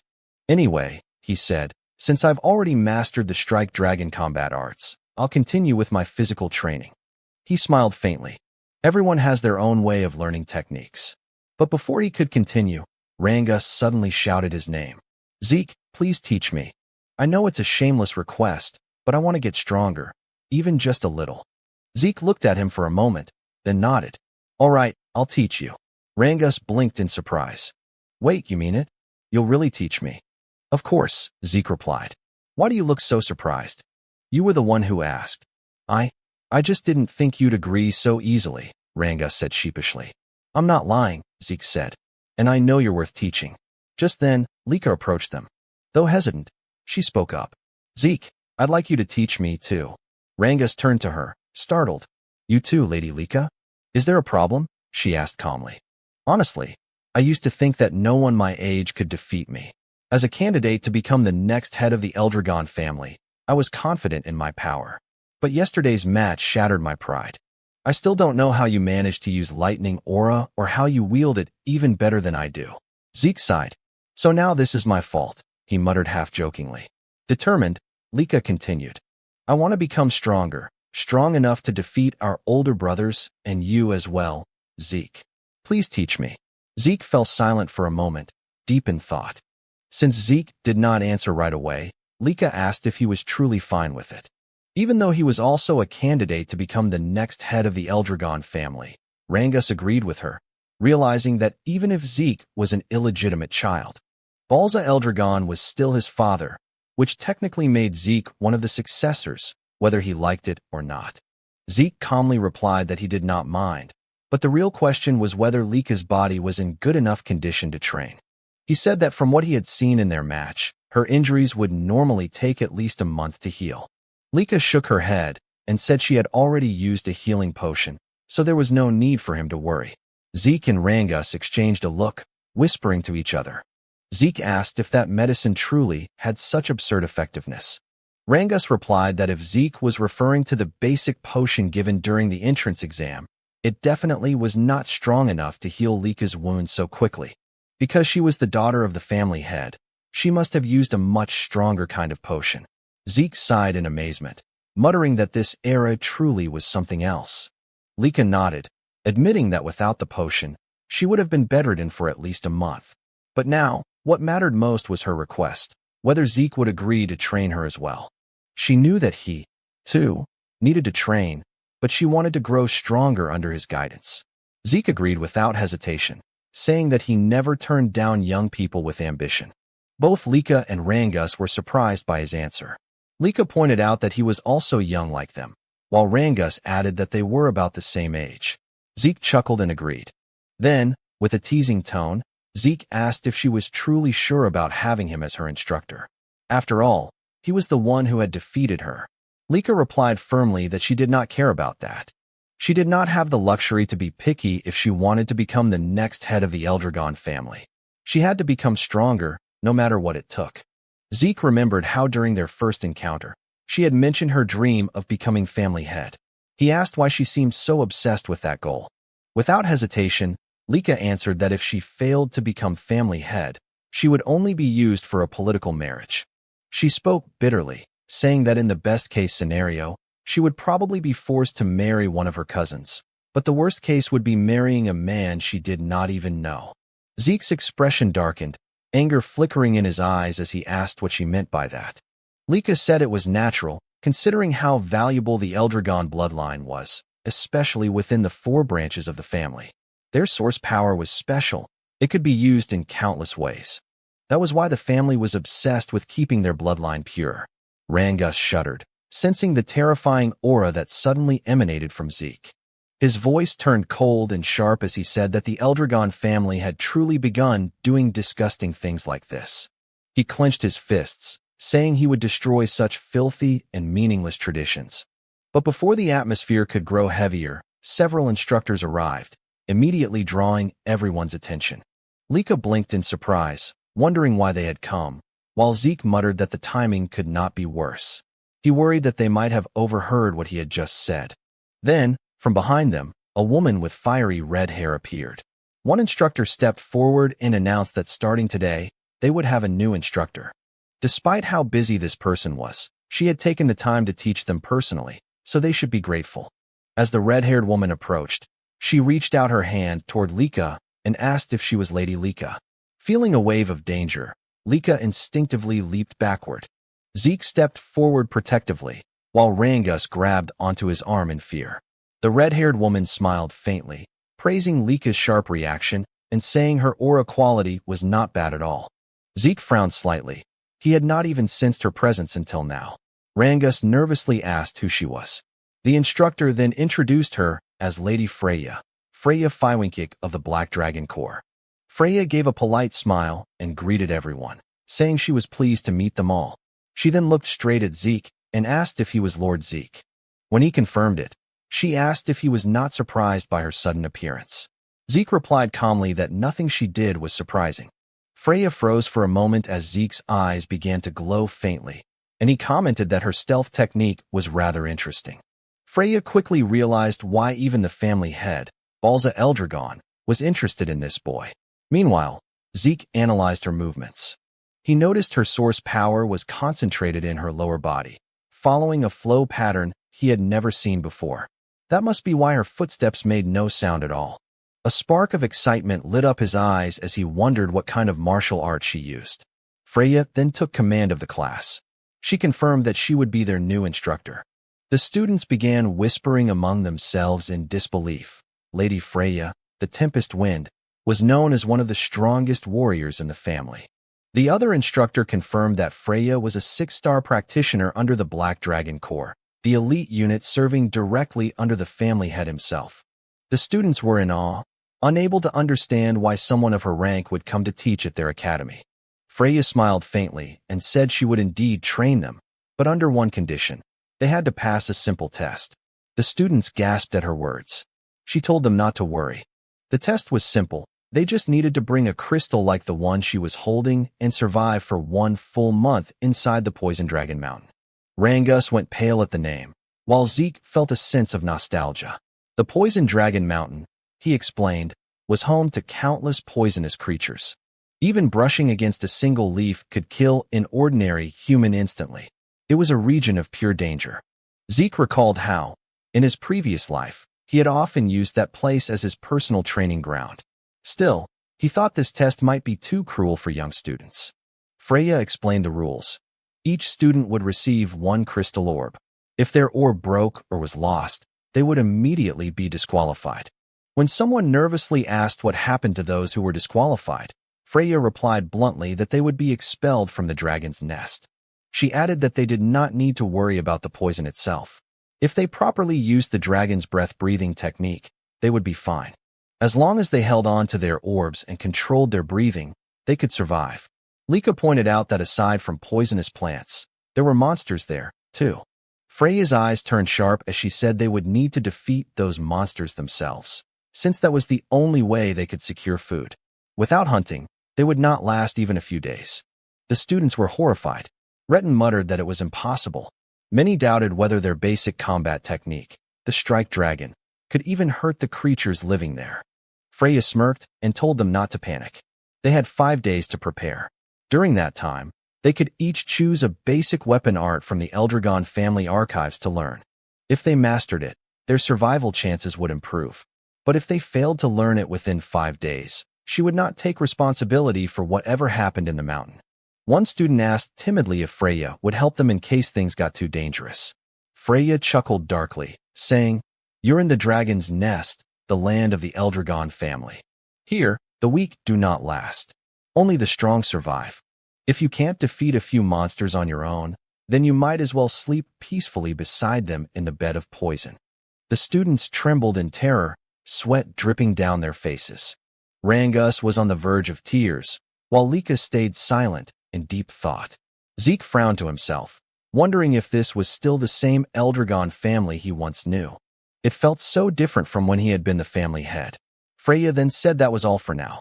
She began distributing martial arts books for every weapon type and told them to step forward to pick whichever technique they wanted to learn. As students crowded around, Rangus hesitated, unsure what to choose. Zeke advised him to take a spear technique, reminding him that he had used a spear during the entrance exam. Rangus quickly agreed and thanked him. Lika said she would pick a greatsword technique since she already knew the lightning greatsword's basic forms. But Zeke stopped her, suggesting she try axe arts instead. Lika asked why, and Zeke explained that it would help cover her current weaknesses. Since it was Zeke who had suggested it, she did not argue and simply nodded, quietly trusting his words. Freya then asked if everyone had chosen their books. When they confirmed, she told them to make good use of the remaining 5 days. Their survival depended entirely on mastering those techniques. If they failed to do so, they would die pathetically in the Poison Dragon Mountain. Just as she was about to leave, Freya suddenly remembered something and turned back. She warned them that during the test, their seniors would be trying to steal their crystal orbs. Rangus was stunned and asked what she meant. Freya explained that their 10-year-old senior group would also be taking the same test, but their task was to hunt down and steal the orbs from the younger batch. She added that the younger students outnumbered the seniors, and since the Poison Dragon Mountain was vast, they might get lucky and avoid confrontation. Still, their seniors would use everything they had to find and attack them. After saying that, Freya turned and left. Rangus looked terrified, sweat dripping down his face as he asked what they were supposed to do now. Not only did they have to deal with poisonous monsters, but also upperclassmen hunting them. Lika frowned and said that every upperclassman was at least 1-star level or higher. If they ganged up on her, she would not last long, and most of their classmates probably would not survive either. Zeke nodded, saying she had a point. If Lika could not fight alone, then she should form a group of 2 or 3. Cooperation was not forbidden, after all. They could help each other hunt monsters and defend against seniors. When Rangus asked about Zeke's plan, Zeke simply said that he intended to go solo and enjoy the exam. Lika sighed and admitted that somehow, that sounded just like him. Before they began training, Zeke suggested they eat first. As they walked away, Lika glanced at Rangus and asked if he did not think Zeke was a little strange sometimes. Rangus shrugged and replied, "Yeah, sometimes." 5 days later, the students gathered before the Poison Dragon Mountain, their emotions mixed between fear and determination. Freya stood before them, a confident smile on her face, and declared that the weather was perfect for the test to begin. Nervously, Rangus said that the exam was finally about to begin. Even though this was Zeke's plan, he could not help but wonder if it was really okay for someone like him to be part of Lady Lika's team. After all, there were many noble-born students she could have chosen instead of him, a mere commoner who had not even reached 1 star yet. "We're the same, Rangus," said another student. When Rangus turned around, he recognized them as Raymond and Celine. Celine, who came from the East Hall of Dragon's Nest, admitted she was also a commoner and could not believe she had been chosen to join Lady Lika in the upcoming trial at Poison Dragon Mountain. Raymond, also from the East Hall, smiled as he looked at Lady Lika. But Lika quickly said that it did not matter whether her teammates were nobles or commoners. She had chosen them because she recognized their potential and abilities. Hearing this, Rangus fell silent for a moment, then gripped his spear tightly and declared that he understood and that he would do his best not to become a burden to their group. Raymond followed, saying he would give his all to meet Lika's expectations. Lika smiled brightly and said, "I'm counting on you all." Then she turned to Zeke and asked if he was truly planning to take the trial alone. Zeke nodded confidently, saying he could not wait for it to begin. Celine, still nervous, admitted she admired both Zeke and Lika. While she was trembling in anxiety, Zeke was brave enough to face Poison Dragon Mountain on his own. Raymond remarked that it was natural for them to be confident since the blood of family heads flowed through their veins. But Lika quickly interjected, telling him not to compare her to Zeke because even she felt nervous. "You're nervous?" Zeke asked. "Is there even a reason to be nervous?" Aside from you, everyone here seems like a group of promising students." However, they all replied that there were plenty of reasons to be nervous about the upcoming trial. Lika then asked Zeke if he truly thought the students she picked were skilled. Zeke immediately confirmed it and thought to himself that Lika had successfully gathered some of the most promising students in the academy. He realized that her eye for talent was indeed remarkable. He praised their group's offense and defense, saying the trial would surely be easy for them. "You're right," Rangus replied with a drop of sweat running down his cheek. "You've always been too confident, Zeke." Freya then asked if all the participants had arrived, and soon noticed that many of the students had already formed groups. Since some were not yet masters of their weapon arts, forming teams was not a bad idea. Freya stepped forward and announced that the trial would begin shortly. She explained once again that their task was to survive for 1 full month in Poison Dragon Mountain and protect their crystal orbs. They would only pass if their orbs remained intact. Every orb was identical, meaning that if one lost theirs, it could be stolen by others. Many students grew anxious upon hearing this, while Zeke realized that this meant stealing orbs from other participants was fair game. Freya continued, saying that after the new students entered the mountain and settled, upperclassmen would also enter to steal their crystal orbs. The upperclassmen mocked them, saying that since most of the new students had not even reached 1 star, taking their orbs would be easy. Hearing this filled Zeke's classmates with mixed emotions, fear, excitement, and unease. Freya concluded the explanation, and as soon as she announced that the trial had officially begun, the students dashed toward Poison Dragon Mountain. Watching them go, Zeke heard Lika tell him to make sure he survived. He smiled and said he would, but that they should survive as well. Lika then called out to her team, and as Zeke told them to be careful, Freya noticed him. "It's your turn to enter, Zeke," she said. "Right," Zeke replied, apologizing for getting a bit carried away. "Carried away?" Freya asked. "Aren't you nervous at all?" "No," Zeke replied with a calm smile before walking toward the mountain. Freya watched him go, thinking to herself that he was indeed a peculiar boy. That night, at the camp outside Poison Dragon Mountain, one of the instructors asked Freya if the new students would be all right. When she asked what he meant, he said the trial seemed too early for beginners. Another instructor agreed, pointing out that most had only been in Dragon's Nest for a few months, that few had achieved even 1 star, and that they lacked real combat experience. He wondered how many would actually survive. Freya reassured them, saying there was no need to worry. Although the mountain was filled with poisonous creatures, most of them were only 1 or 2 star level beasts, not strong enough to pose a serious danger. With a cheerful smile, she said the students would do fine. Then, under her breath, she whispered that she would eventually release that thing. When an instructor asked what she said, Freya simply smiled and replied, "Nothing." She then announced that it was time for the upperclassmen to begin their part of the trial. The older students immediately ran off toward the mountain, their eyes gleaming as they carried their weapons. Watching them leave, Freya murmured, "I wonder how many will survive. I can't wait to see the results." Meanwhile, inside the Poison Dragon Mountain, as the upperclassmen began their hunt, one of them spotted their first target. It was none other than Zeke, still standing motionless at the foot of the mountain. "The newbies entered the mountain long ago," one said mockingly. "Is this guy stupid or what?" Another raised his crossbow and prepared to shoot. But before the arrow could reach him, Zeke effortlessly caught it midair. As the upperclassmen stared in disbelief, Zeke snapped the arrow in half and said, "I've been waiting for you." One of them asked what he meant, but another shouted that it did not matter. Did they not see how he had caught that arrow? Without wasting a second, Zeke dashed forward, his eyes sharp with excitement. "Now then," he said with a smirk, "let's play together." In the deeper part of Poison Dragon Mountain, Celine and her group were under attack by the mountain's monsters. After Celine slew a massive frog-like creature, another one suddenly leaped out from behind her. Raymond swiftly raised his shield, blocking the attack and saving Celine just in time. With a powerful swing, he bashed the monster to the ground and drove his shield straight into its body, killing it instantly. Seeing that Rangus was easily defeating his own opponent, Raymond smiled in satisfaction. Lika then praised them for their excellent teamwork, and Rangus gratefully thanked her.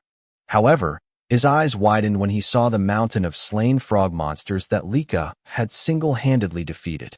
Celine, impressed, remarked that Lika's power was truly on another level, just as they had expected. Raymond agreed, saying that while they had been busy fighting a few monsters, Lika had already wiped out most of them by herself. Lika simply shrugged, saying it was only natural. After all, she was a 2-star warrior, and these creatures were nothing more than a warm-up for her. She also noted that since the exam had started a week ago, everyone had improved significantly, especially Celine and Raymond, who had both reached 1-star level. Celine gratefully acknowledged Lika, saying they wouldn't have advanced so quickly without her guidance, and Raymond echoed her gratitude. Rangus, however, remained silent, quietly thinking about how far he had fallen behind now that both Celine and Raymond had achieved their first stars. Celine noticed his downcast expression and gently told him that he would surely get stronger in time and reach 1-star level, too. Raymond agreed, telling him to be patient and keep working hard. Hearing their encouragement, Rangus smiled again and thanked them both. Lika then spoke, saying that Rangus had managed to defeat 3 giant frog monsters even without a star, which was truly impressive. She added that before the exam began, Rangus had trained personally with Zeke and had already perfected his spear handling, so it was only a matter of time before he became a 1-star. Moved by her faith in him, Rangus nearly teared up. As Lika looked toward the sky, she noted that night was fast approaching and told everyone they needed to head back to base. Celine agreed, warning that Poison Dragon Mountain was far too dangerous after dark. While they were on their way back, Lika suddenly stopped. Rangus immediately asked what was wrong, but Lika didn't answer. Her expression darkened as she stared ahead and demanded to know what a certain student was doing near their base. A moment later, a figure emerged from the tall grass. Rangus and the others were startled, and Celine and Raymond instinctively drew their weapons. The student stepped out with a smirk, holding his weapon loosely as he said he hadn't expected Lika to notice him so soon. Lika immediately recognized him as one of the upperclassmen and asked if he had come to steal their crystal. When he confirmed it, she realized that at last, an upperclassman had decided to attack their group, and this one was a 2-star. The upperclassman grinned, saying that their current exam required them to steal the crystals from first years. Though he hadn't expected his first target to be none other than Lady Lika's group, Lika asked if he still planned to stay even after realizing whose base he had invaded. She warned him that a single upperclassman wouldn't stand a chance against her team. But the upperclassman's grin widened as his expression turned menacing. "Who said I was alone?" he replied. From the grass behind him emerged 3 more upperclassmen, all 1-star level. Their leader sneered, saying that even Lady Lika would have trouble fighting them since her teammates were nothing but burdens. Drawing his sword, he shouted for them to surrender and hand over their crystal orbs. He then charged at Lika with a powerful attack, but she evaded effortlessly and ordered Celine and the others to maintain their battle formation while she handled him. Meanwhile, Rangus, still without a star, struggled to defend against the attacks of his opponent. The upperclassman taunted him, saying it would be better to surrender and hand over his crystal. Rangus hesitated, unsure of what to do, until he remembered a conversation he once had with Zeke. Back then, Rangus had asked Zeke if there was any way for someone weaker like him to defeat stronger opponents. He admitted he was still starless and worried that if stronger enemies appeared, he'd only drag his team down. Zeke's reply had shocked him. "Then you should surrender." Zeke explained that if the opponent was far stronger, 3-star or 4-star, then surrendering was the only logical choice, since a starless person could never hope to win. However, he added that if Rangus ever faced an opponent around 1-star level, there was still a chance. When Rangus asked how, Zeke simply said, "It's nothing unusual. You just have to exploit an opening." "An opening?" Rangus had asked, confused. "Exactly," Zeke replied. "If you can find and exploit an opening in your opponent's defense, you can defeat them, even if they're a 2-star. When Rangus asked how he was supposed to find such an opening, Zeke's answer was simple: endure. Keep enduring until your opponent shows one. Rangus had been doubtful, but Zeke continued, "There's no other way. You can't force an opening against someone stronger. You can only endure until they make a mistake. If you can't even do that, then defeating someone stronger will always be a fantasy for you." Zeke added. If your opponent is someone special like Lika, then you won't last long. But against an ordinary 2-star, you should be fine. He then told Rangus that confidence in his own strength was crucial and gave him one last piece of advice. Don't overthink it. Don't think about how to create an opening or the difference in power. Just wait patiently, and when it appears, thrust your spear straight into it.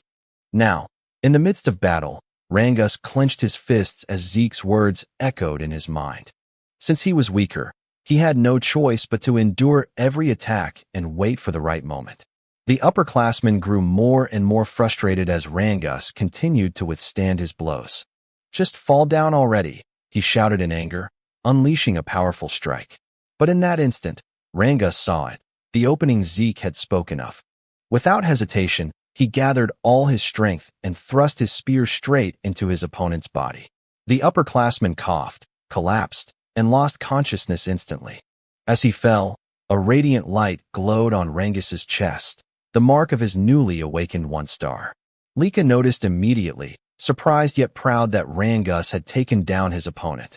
Meanwhile, the leader of the upperclassmen was in disbelief, unable to understand why Lika's power felt so overwhelming despite them both being 2-star level.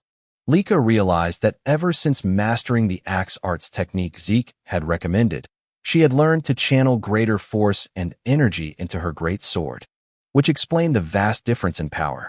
She told her opponent that it was his misfortune to have chosen her group as a target. Then, summoning golden lightning around her sword, she declared, "This battle ends here." Her blade struck with blinding force, and the enemy leader fell unconscious.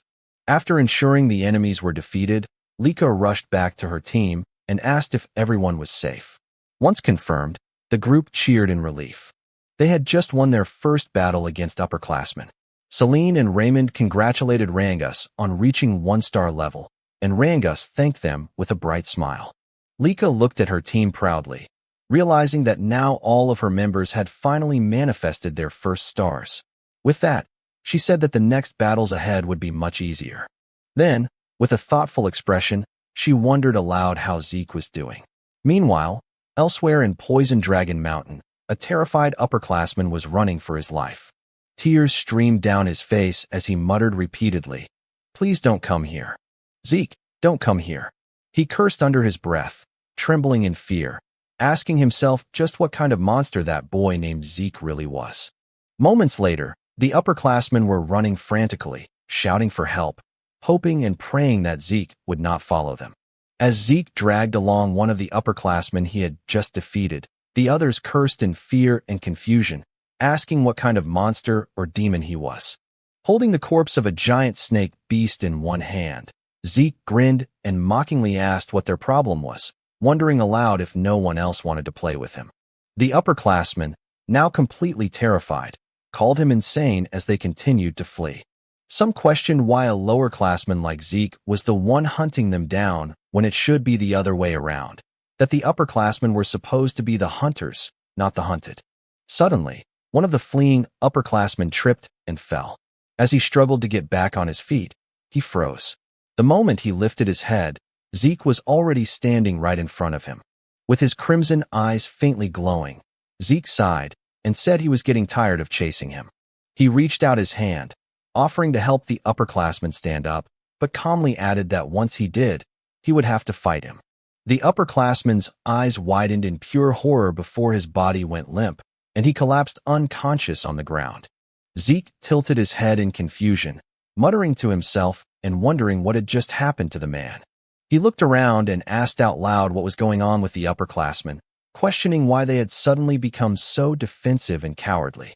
Calling them pathetic, he mocked how aggressive they had been the first time they saw him, only to end up running away in fear.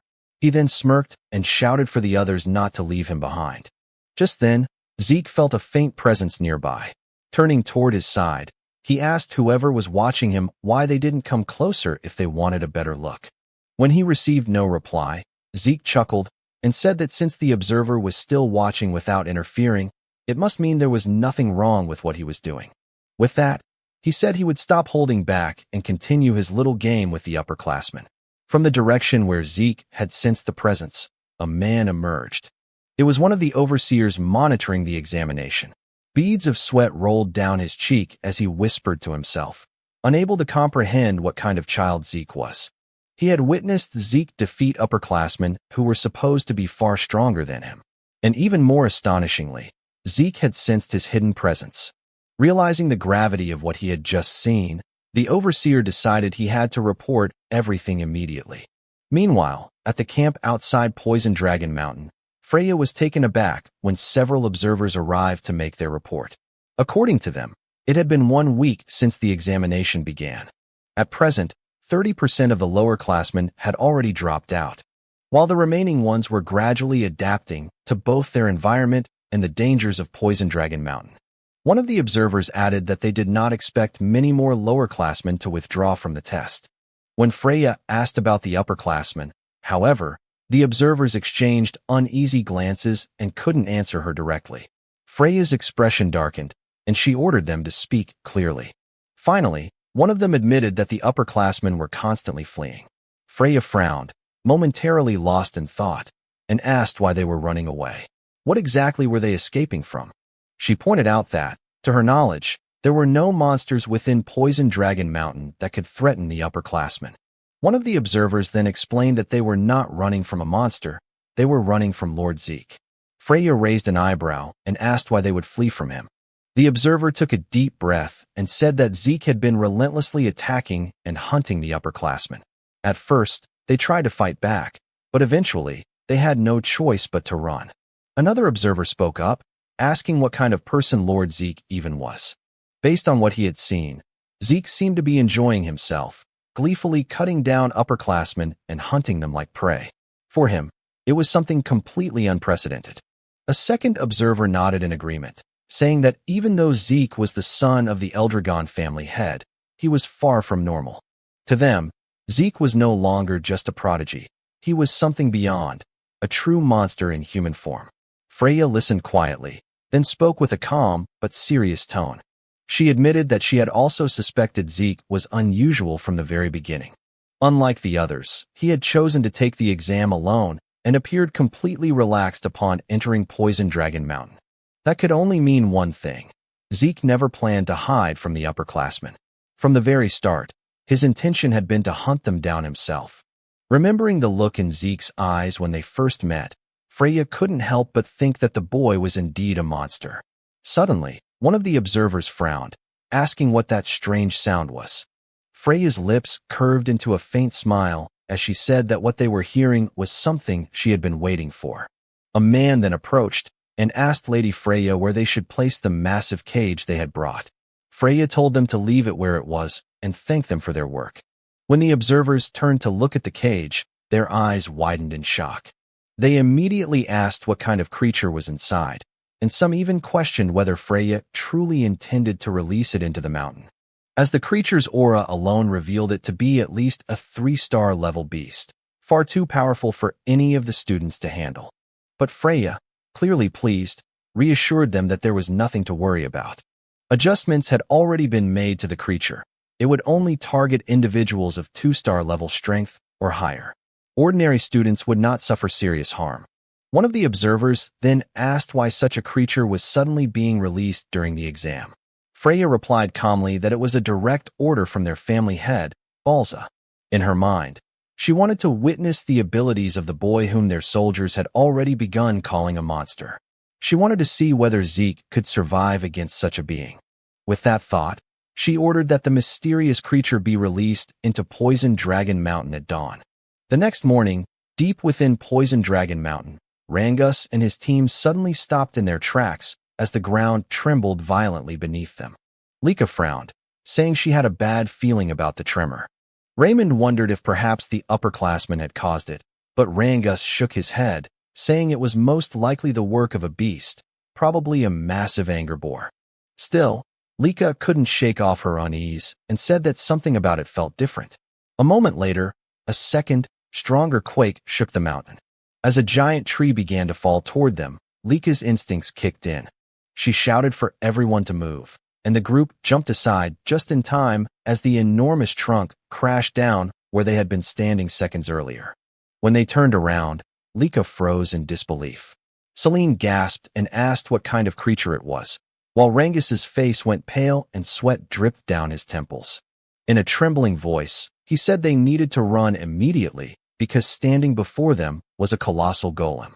Meanwhile, on the other side of Poison Dragon Mountain, as Zeke sat atop a pile of monsters and upperclassmen he had defeated, he remarked that he was growing bored with the current situation of the examination, since no more upperclassmen dared to face or challenge him, and because he could no longer sense the presence of the exam's observers, who seemed to be simply letting him do whatever he pleased. Zeke found the entire situation rather disappointing. That was until he suddenly sensed a presence from the opposite side of Poison Dragon Mountain, causing him to immediately question what kind of strange aura it was. At first, he thought it belonged to a 2-star level creature, but eventually, he realized that the presence came from a 3-star entity. He instantly wondered if 3-star monsters were truly supposed to exist within Poison Dragon Mountain. He also questioned whether the aura he sensed belonged to an unknown being that had lived within Poison Dragon Mountain for 1,000 years. Zeke then thought that all the examinees would surely struggle against a 3-star level creature, and even Lika herself would definitely not be able to handle it. He also said that the instructors should have made sure that no 3-star level creatures existed within Poison Dragon Mountain before the examination began. But after pausing in brief contemplation, he questioned whether Freya and the other instructors had intentionally allowed a 3-star creature to remain on Poison Dragon Mountain as part of the exam. He then admitted that he had no idea what the instructors were thinking. Still, he found it perfect because it meant he would once again have an opponent to entertain himself with. Zeke also realized that the presence he sensed was far from where he currently was, and he wondered aloud why the creature did not simply appear near his location. Still, he stated that he couldn't just sit and wait. Because he wished to face a 3-star level monster, Zeke declared that he would go to it, and that the creature should wait for him. Meanwhile, Celine had launched an attack toward the golem, but even with the full force of her strike, it had no effect. She couldn't believe that she had failed to inflict even a scratch on the golem's body. Raymond also charged in and struck the golem with his shield, using all his strength. Yet his attack was just as ineffective as Celine's. This prompted Lika to use her aura and lightning to attack. After noticing that the golem's arm had sustained a scratch, Lika concluded that with aura, she was able to cause damage to the golem's outer shell. In other words, only 2-star levels like her could inflict any harm, and her 1-star companions were incapable of doing so. Rangus immediately called out to Lady Lika to ask what they should do next. Lika instructed them to listen to her orders. She said that after she gained the golem's attention, they would need to seize the opportunity to escape. However, Rangus insisted that they could not do that, nor could they abandon Lady Lika to face the golem alone. Lika told them that they would only become burdens to her in the fight, and she ordered them to observe the golem's arm that she had previously attacked. She added that even with her aura, all she had managed was a scratch, and that as 1-star levels, they truly lacked the ability to injure the golem. Raymond admitted that while they indeed could not injure the creature, they could still support Lika in battle, ensuring that every attack she launched would land successfully. When Lika asked what they meant, Rangus stated that he would do everything in his power not to become a burden. Celine agreed, saying that if they worked together to make sure Lady Lika's attacks hit their mark, then they would surely gain a chance to win. Because of the determination and trust her companions showed her, Lika couldn't help but smile, saying she understood what they wanted. She said she would rely on them to provide support so her attacks would land. As Lika gathered her aura and lightning into her sword, Raymond prepared to defend, while Rangus and Celine readied themselves for their offensive support. After Lika finished concentrating all her power into her sword, she instructed them to begin their renewed assault on the golem. Lika quickly advanced to the front to face the golem, but the creature immediately launched an attack toward her. Raymond used his shield to protect her, but because he was still only a 1-star level, he struggled to withstand the golem's 3-star power. Rangus and Celine dashed forward to attack the golem and draw its attention away. Meanwhile, Lika swiftly moved behind the golem to deliver her strike. She unleashed her lightning great sword technique, Heaven's Thunder, striking the golem from behind with her full strength. A powerful explosion erupted within the forest of Poison Dragon Mountain. After Lika managed to knock down the golem, and once the smoke had cleared, the damage she had caused to the forest was evident. Rangus immediately approached her to ask if she was all right, and Lika said she was fine, though she had used up all the source power in her entire body. She then asked how Raymond was doing. With Celine supporting him, Raymond replied that he was doing all right as well.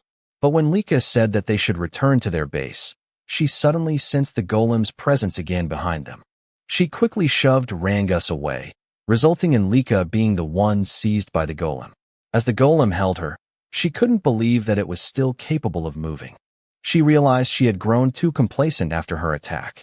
Celine also couldn't believe that after being hit by Lika's full power strike, the golem was still alive and able to move. Rangus immediately tried to save Lady Lika by attacking the golem with his spear, but the golem swung Lika rapidly, preventing him from landing a blow. As Rangus grew increasingly concerned for Lika, a tree suddenly came hurtling toward their direction. When the tree struck the golem, it released Lika from its grip. Rangus quickly helped her stand and move away from the creature. Lika, still confused, wondered aloud what had happened and how she had managed to escape the golem's hold. Then Zeke suddenly asked what kind of situation they were dealing with. Rangus and Lika immediately recognized him upon hearing his voice. But instead of checking on Lika's condition, Zeke was far too delighted by the sight of the monster. With his eyes glowing in excitement, he immediately asked what kind of clay puppet he was looking at. Just moments before Zeke arrived at the location where he had sensed the presence of the golem, he caught sight of a golden lightning aura. He immediately realized that this aura belonged to Lika, and he couldn't believe that Lika's group would be the first to encounter and clash with the monster. As Zeke continued sprinting at full speed, he said that in his previous life, he could have reached the location of the aura he sensed in an instant. But now, he could do nothing but run toward the monster's location, something he found utterly pathetic in his current state. He also thought about how Lika's group was filled with promising youngsters. Even so, their opponent was a 3-star level monster, so he had no idea how long they would be able to endure in battle. Suddenly, something came to mind, causing him to stop abruptly as he remembered a technique he had recently learned. He immediately grabbed the trunk of a huge tree. After pulling it out from the ground, he used his physical strength along with the new technique to hurl the massive tree toward the monster. While watching the tree fly through the air, Zeke commented that the result of the new technique wasn't bad at all. He also said he hadn't made a wrong decision learning it, because with his current body, he would definitely need this technique. The technique was known as the Nurturing Dragon Throwing Arts. According to Zeke, the basic Eldragon combat manuals had been given to them as preparation for the exam. The Nurturing Dragon Combat Arts, much like the Strike Dragon Combat Arts, didn't contain battle techniques, but instead basic movements and source power flow, simple instructional texts. But they were perfect for him, especially since in his previous life he had been a long-range fighter, possessing a body similar to melee fighters. However, he quickly realized that throwing a tree at the monster wouldn't be enough. So, Zeke resumed running toward Lika's location. Rangus, still unable to believe Zeke had arrived, immediately asked if they were all right. Rangus confirmed that they were, but said that wasn't what mattered. They had a bigger problem, the golem they were fighting. Zeke's eyes glimmered as he repeated the word golem, saying, "So that's what the creature was called." He also said the creature was strange because he could sense its presence, yet he couldn't detect any life force within it. As the golem rose again, it immediately launched an attack toward Zeke, prompting Lika to shout an alarm, with Rangus warning that the golem was extremely dangerous. But even though the golem unleashed a powerful attack, Zeke casually caught its fist with one hand, remarking that the creature was indeed tough. Because of the golem's hardness, Zeke quickly realized that he needed to use aura in order to gradually break through its defenses. With a swing of his arm as he pushed away the golem's fist, he commented that fighting and defeating the golem using normal methods would be too boring. Lika, exasperated, said that Zeke was always too reckless, while Rangus couldn't believe that Zeke actually found the golem boring to fight, considering their group had nearly died and struggled greatly against it. When the golem prepared to attack Zeke again, he immediately noted that because of its large size, the creature was definitely dangerous. Even so, he didn't hesitate to raise his arms and block the attack head-on, resulting in a powerful impact that shook the area. While defending himself, Zeke stated that the place was too dangerous, so they needed to move away. Lika's group immediately obeyed Zeke's order and hurriedly evacuated the battlefield. Once they were far enough, Zeke gathered momentum and threw the golem with tremendous force. As the creature crashed away, he remarked that its outer shell truly was extremely durable. While gathering aura into his fist and rushing forward, Zeke said he wanted to know if the inside of the golem's body was as tough as its outer shell.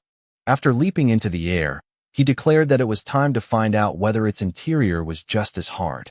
He then activated the first form of the Dragon Destruction combat arts, Burst World, striking the monster and causing a massive explosion upon impact. In Zeke's mind, instead of dragging out the battle by slowly breaking through the golem's defenses, it was better to use Burst World to inject source power into the monster's body and destroy it from within. After confirming that his plan and attack had worked, Zeke was overjoyed, saying that fighting this way made the battle far more enjoyable. Meanwhile, 1 month later, at the Eldragon State main building, Zeke was irritated as he questioned why he had been summoned and had his training interrupted. It was then explained that the 1-month exam at Poison Dragon Mountain had concluded safely. After the 3-star golem attack, no other serious incidents had occurred. The number of 7-year-old class members had dropped to 30% from the beginning due to the harsh environment of Poison Dragon Mountain. But because they were exposed to constant danger and the brink of death, the remaining 30% of the 7-year-old class achieved good results and reached 1-star level. After the exam ended, Zeke was directly summoned by Zeke Eldragon, the head of the Eldragon family. As they walked through one of the hallways in the main estate, Zeke asked what the family head wanted from him. Freya was displeased that Zeke referred to the family head simply as head, so she requested that he address the family head as Master Head, although Zeke argued that it was practically the same. In Freya's mind, the reason for the summons was already obvious, but she still explained that Zeke had been called because of his behavior and actions during the exam and that he had brought this upon himself. When Zeke asked if it was truly because of his behavior, Freya immediately confirmed it. She said that the purpose of the upperclassmen exam was for them to attack the lowerclassmen and steal their crystal orbs. But Zeke, a lowerclassman, had done the opposite by attacking the upperclassmen, something they had never expected. Freya added that because of Zeke, not a single upperclassman had managed to steal a crystal orb from any lowerclassman, and so the upperclassmen had to retake the exam. Zeke argued that attacking upperclassmen wasn't forbidden, but Freya replied that no one would ever expect a lowerclassman to muster the courage to attack an upperclassman. Freya could only sigh, and as she turned away, she told him that his awful attitude needed to be corrected before he faced the Master Head. Once again, Freya reminded Zeke to fix his attitude and the way he spoke in front of the Master Head, especially when speaking directly to him. However, Zeke simply asked why, and Freya replied that even though he was still young, his terrible attitude could get him killed. She said she did not want to witness him being executed by his own father just because of his behavior. Zeke, on the other hand, only commented that if that were the case, then Balza was apparently quite violent.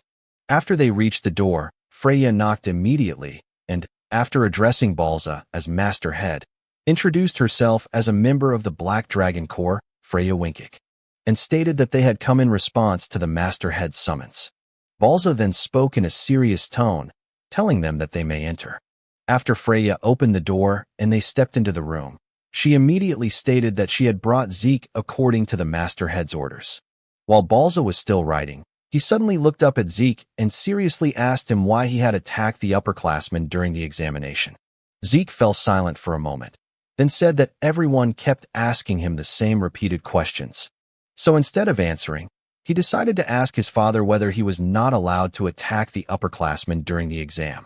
When Balza asked what he meant by that, Zeke explained that the condition for passing the test was to survive in Poison Dragon Mountain for 1 month and keep their crystal orbs safe. Aside from that, he had not heard of any other rules. Therefore, he simply followed the rules of the exam and used his time in whatever way he wanted while the test was ongoing. He added that if there were any prohibited actions during the exam, they should have stated them clearly before the test even began. Upon hearing Zeke's words, Freya felt intense fear and anxiety, and she immediately shouted, demanding to know what he was saying and why he was speaking like that in front of the master head. At that moment, Balza's eyes suddenly narrowed as he released his terrifying dragon aura. Because of the pressure from it, Freya collapsed to her knees, thinking that the master head's aura was so strong that it could kill Zeke. Contrary to her expectations, however, the protagonist remained standing, and Balza's pressure had no effect on him. On top of that, Zeke even told Balza to stop trying to intimidate him because it was becoming extremely annoying, causing Balza's expression to darken in both shock and irritation. While Freya was still kneeling, Zeke asked if Balza had really summoned him just to ask such meaningless questions. Balza then asked how Zeke had done it, but Zeke did not understand the question and inquired what he was talking about. Balza stated that according to the reports, Zeke had not only defeated the upperclassmen, but had even brought down a 3-star golem. He also asked how Zeke was able to remain standing and calm in front of him after he had released such intense pressure. He then seriously demanded to know how someone like Zeke, a mere child born out of wedlock, had obtained such incomprehensible strength and power. Zeke simply asked if Balza really wanted to know the reason for his strength and said it was very simple. The only reason being that he was Zeke, which caused Balza to furrow his brows in frustration, while Zeke's gaze sharpened as he stood by his arrogant answer. After a moment of silence, staring between them, Balza finally said that Zeke's personality really was as terrible as the reports claimed. Yet, he would still reward him for defeating the golem. Balza told him that he could choose what he wanted. Either take any single item from the dragon treasury or gain access to the second floor of the dragon hall, which made Freya silently question what was happening and why Balza was actually rewarding him. According to Freya, both the Dragon Hall and the Dragon Treasury were repositories of rare items collected by the Eldragon family for more than 1,000 years, beginning with the patriarch Gilfus Eldragon. She explained that the Dragon Hall contained various kinds of books, including those now considered forbidden techniques, while the Dragon Treasury held relics from previous family heads of the Eldragon family, including legendary weapons, spirit medicines, artifacts, and other items from different eras. These facilities also contained the secret treasures of the Eldragon family, which was why they were heavily guarded, and only a few people were given the opportunity to enter, as one had to demonstrate extremely excellent results to even gain access to the second floor or higher levels of the Dragon Hall. Freya could not believe that despite all the disrespect Zeke had shown to his father, Master Balza still considered him an outstanding child. Zeke then said that if Balza was going to give him a reward, there was no need to be stingy and make him choose, and asked why he could not just be given access to both the Dragon Hall and the Dragon Treasury. Balza, however, stated that he could only choose one and then told them they could leave. But Zeke suddenly pointed at him, unable to believe that their conversation was already over, saying that he still had many things he wanted to say. This angered Freya, and she immediately grabbed Zeke by the collar and, while pulling him away, cheerfully said that it was a great honor for him to receive a reward directly from the master head, adding that she now understood his orders and that they would be leaving. As she turned her back and dragged Zeke along, he said that if that was the case, there was just one last thing he wanted to say to Balza. He stated that as long as Balza continued to kill off his own emotions the way he was doing, he would never become any stronger, no matter what he did. Balza was shocked as he released his aura once more, only to find that his dragon aura had been suppressed by the protagonist's divine dragon. Freya, trembling, told Zeke to be quiet, and after they left Balza's room, the father of the protagonist remained silent, questioning to himself what kind of presence he had felt from Zeke. Meanwhile, as they exited the main hall, Freya shouted, asking what had been going through Zeke's mind and why he had been so rude to the master head, and asked if he had not listened to her warnings before they entered Balza's room. Zeke merely asked what she was talking about, saying that he had done everything he could to hold himself back so that he could behave properly in front of Balza, which made Freya ask if that really counted as him restraining himself, and why he could speak politely to the instructors and even to her, yet be so disrespectful to the master head. Zeke simply replied that Balza was his father, so the way he spoke to him was different. Because of Zeke's abilities and personality, Freya could only say that he truly was not an ordinary child and asked who he really was. Zeke, however, asked if she was seriously questioning who he was, and as he always said, he was Zeke, which left Freya speechless. In her mind, all of them had drunk ancient dragon blood as infants, and they had no ability to defy the Master Head, because Balza possessed the power of the Dragon King, a superior species among all ancient dragons. Even Zeke should not have been able to oppose him. That was why she wondered what kind of child Zeke truly was, someone who could stand calmly in front of the Master Head. When Freya fell silent, Zeke asked if there was a problem, but she replied that there was none, while thinking that she needed to thoroughly investigate Zeke's birth records. She then asked which reward Zeke would choose. Once again, she explained that he could either enter the Dragon Hall up to the second floor or enter the Dragon Treasury to take any item he wanted, but he could only choose one. When Zeke asked if he could have both, Freya said no. So, he had no choice but to select the Dragon Hall, as it contained knowledge. Zeke then thought that he lacked understanding of the current era. For now, he wanted to learn about the new medicines and tools that had been created over the past 1,000 years, but he could only choose one. At that moment, Rangus arrived, unable to believe that they would actually be allowed into the Dragon Hall of the Eldragon family. When Zeke asked if he was happy, Rangus immediately confirmed it, and said that the Strike Dragon combat arts and Nurturing Dragon spear arts he had learned were already amazing. And now he would have the chance to learn even better martial arts from the Dragon Hall, adding that he could not believe they would receive such great rewards after passing the exam. Soon after, Lika also arrived, excitedly wondering how much knowledge she would be able to absorb before the time limit ended, and saying that she would need to read with all her effort. When Zeke asked if there was a time limit to their stay in the Dragon Hall, Lika replied that even though they could only enter the first floor, the basic rules were the same as the higher levels. She explained that each of them would be allowed to borrow one book from the Dragon Hall, but they could read as many others as they wanted as long as their time had not run out. So, managing their time inside would be extremely important. Zeke simply responded with an "I see." Lika then mentioned that she had heard Zeke had been given a choice for his reward and asked why he had chosen the Dragon Hall instead of the Dragon Treasury, saying that based on what she knew about him, she thought he would choose the Treasury. Zeke replied that he had thought about it at first as well, but for now, knowledge was more important to him. Upon hearing that, Lika said that the second floor of the Dragon Hall contained much rarer books than the first floor, especially when it came to martial arts, and that according to what she had heard, the difference in the quality of books between the floors was enormous. Even so, she said she believed there was no technique better than her lightning greatsword technique. Zeke, however, was simply staring at the Dragon Hall, causing Lika to ask whether he was even listening to her.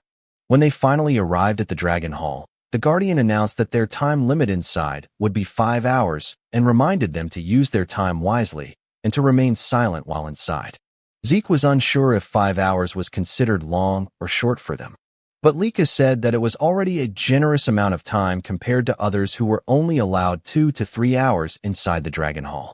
She then said that the first thing they had to do was decide which book they wanted to borrow, and after that, they should use the rest of their time to read as many other books as possible. Rangus mentioned that he had heard of talented people who could read multiple books at the same time, but his current goal was simply to find a martial arts book that suited him before their time ran out. After they entered the Dragon Hall, Zeke commented that finding the books that suited them, and that they wanted to borrow, would probably be difficult. While Rangus and Celine still could not believe that they were actually inside the Dragon Hall, and that this was what it truly looked like. Zeke, on the other hand, said that the number of books in the Dragon Hall was even more impressive than he had expected. He immediately smiled, excited about whether there was some new knowledge he could discover that might surprise him. After Zeke finished selecting and reading some of the books he wanted, it was as though he had been struck by lightning from the shock, wondering what kind of new information he was uncovering. With a mountain of books stacked in front of him and at his sides, Zeke still couldn't believe what he was reading about rifts, chaos, and magic. Because of the overwhelming amount of new knowledge he was discovering, his mind struggled to process everything all at once. Eventually, Zeke simply laid down beside the books he had already finished, remarking that the events of the past 1,000 years were terrifying. More than anything, He still couldn't believe what had happened to their world within just 1,000 years, especially the fact that their world was now becoming connected to another world through rifts.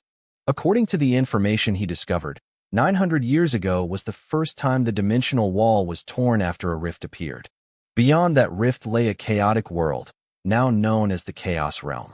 In the Chaos Realm, monsters known as Chaos roamed freely, and there were also humans in that world who possessed powerful source power and continued to fight these chaos. After the Eldragon family learned about the existence of these people, they cooperated with them to fight against the chaos. Through the bond formed in war and their continuous battles against the chaos, for powerful female warriors from the other world eventually married into the Eldragon family. They were Typona, Fafnilde, Levius, and Bahamut, the founders of the 4 great Eldragon branch families that still exist to this day. Zeke's thoughts then drifted back to the anger boar he had killed in the forest, the one covered in a strange black mist, as well as the lightning aura he had recently seen from Lika. He admitted to himself that he truly knew nothing about any of those things, because both the strange black mist from the anger boar and Lika's lightning aura originated from the other world. But what truly caught his interest was magic. For to Zeke, it felt like an advanced form of technology brought by the people from the other world into their own. His eyes shone with excitement as he wondered where the books on magic might be, questioning why he couldn't find a single book that could teach him magic. Normally, such books would be placed near the history section. But then, Zeke was startled when he suddenly heard a voice telling him to be quiet while inside the Dragon Hall.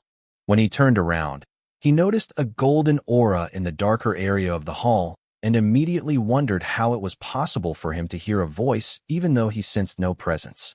He also questioned whether it was truly just a voice or if this was what they called magic, a technique capable of transmitting sound alone. As he looked up at the ceiling of the Dragon Hall, Zeke confirmed he still couldn't sense any presence aside from the source power he had seen earlier. Then suddenly, the books in front of him moved. When the books floated into the air, Zeke was completely shocked and cried out in surprise, asking what was happening. But his eyes gleamed again when he realized something: the use of source power threads to manipulate objects in books. Excited, Zeke exclaimed how interesting that technique was. But when the mysterious voice once again told him to be quiet, Zeke grabbed one of the books midair, asking how he was supposed to stay quiet in front of something so fascinating, and demanded that the source of the voice show itself to him properly instead. However, the cloaked figure sitting on the upper floor of the Dragon Hall remained silent. After using their source power threads again, Zeke immediately froze when he realized his entire body was now bound. In the next instant, the mysterious cloaked figure threw him down to the first floor, saying that his time inside the Dragon Hall was over. After tossing him out of the hall's doors, Zeke tumbled across the ground and stabilized himself before landing properly, saying he had discovered yet another thing he didn't understand. As he stood up, he wasn't sure whether he was angry or simply excited by this new discovery, demanding that the cloaked figure show him clearly how the source power thread was used. But before he could continue, Rangus arrived, full of confusion, immediately asking Zeke what happened. Lika followed, asking what he had done inside the Dragon Hall for him to be forcibly thrown out. Zeke simply said he had gotten a little too excited, then asked how things had gone for them, if they had found the books and techniques they wanted. Rangus confirmed this and said he had borrowed a martial arts book called Cloudwater Spear Arts, adding that he thought he had learned a few simple techniques while inside. Celine said she had also learned some techniques and, in addition, had borrowed a martial arts book called Windflower Sword Arts.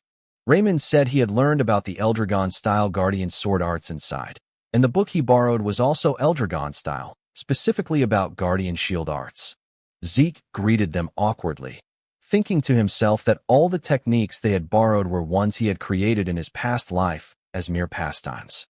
When Zeke asked which book Lika had chosen, she happily said she had picked the Heavy Wave Great Sword Arts, created by the first patriarch of the Eldragon family, Gilfus Eldragon. In the present time, it was known as the Heavy Wave Great Sword Arts, revised and improved version by their 15th family head. She added that she also possessed their family's hereditary martial arts, so she could use the book for research. Zeke fell silent, thinking about how another one of his techniques had been revised by the 15th family head, just like his dragon's breath and strike dragon combat arts.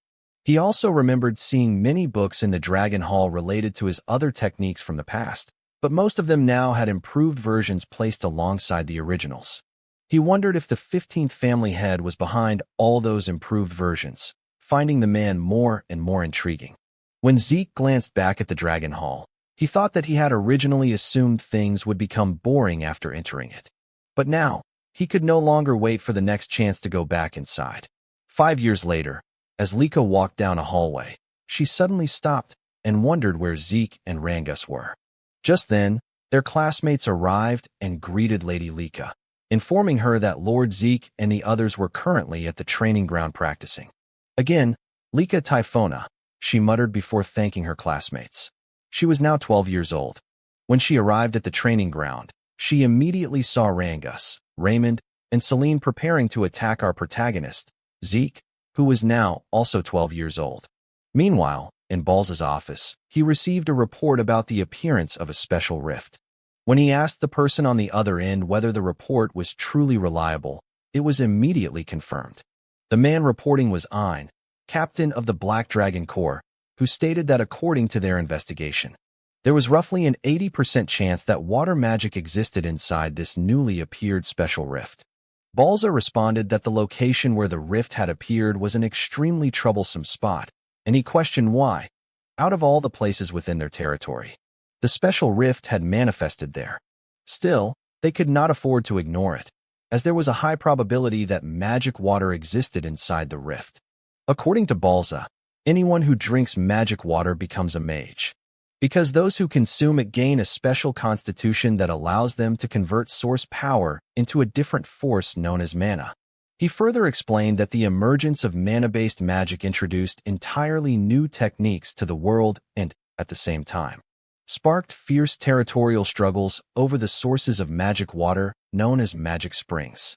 In this age of magic, the number of mages directly determines a house's military strength. However, within Eldragon territory, not a single magic spring existed. For a house like the Eldragon family, which possessed no magic springs, there was only one way to obtain magic water: conquering special rifts. At present, the number of Eldragon mages was extremely small, and including Balza himself, all of them were hardened veterans who had obtained magic water through special rift conquests. Even so, in terms of sheer numbers, they were being overwhelmed by other houses that owned magic springs. For this reason, conquering special rifts was Eldragon's top priority mission. However, as Ein had reported, the location where the special rift appeared, the abundant dragon forest, was far too troublesome. There had even been a small border skirmish in the surrounding region just the other day. The abundant dragon forest was a vast woodland that lay mostly within Eldragon territory, but part of it stretched into the lands of another house.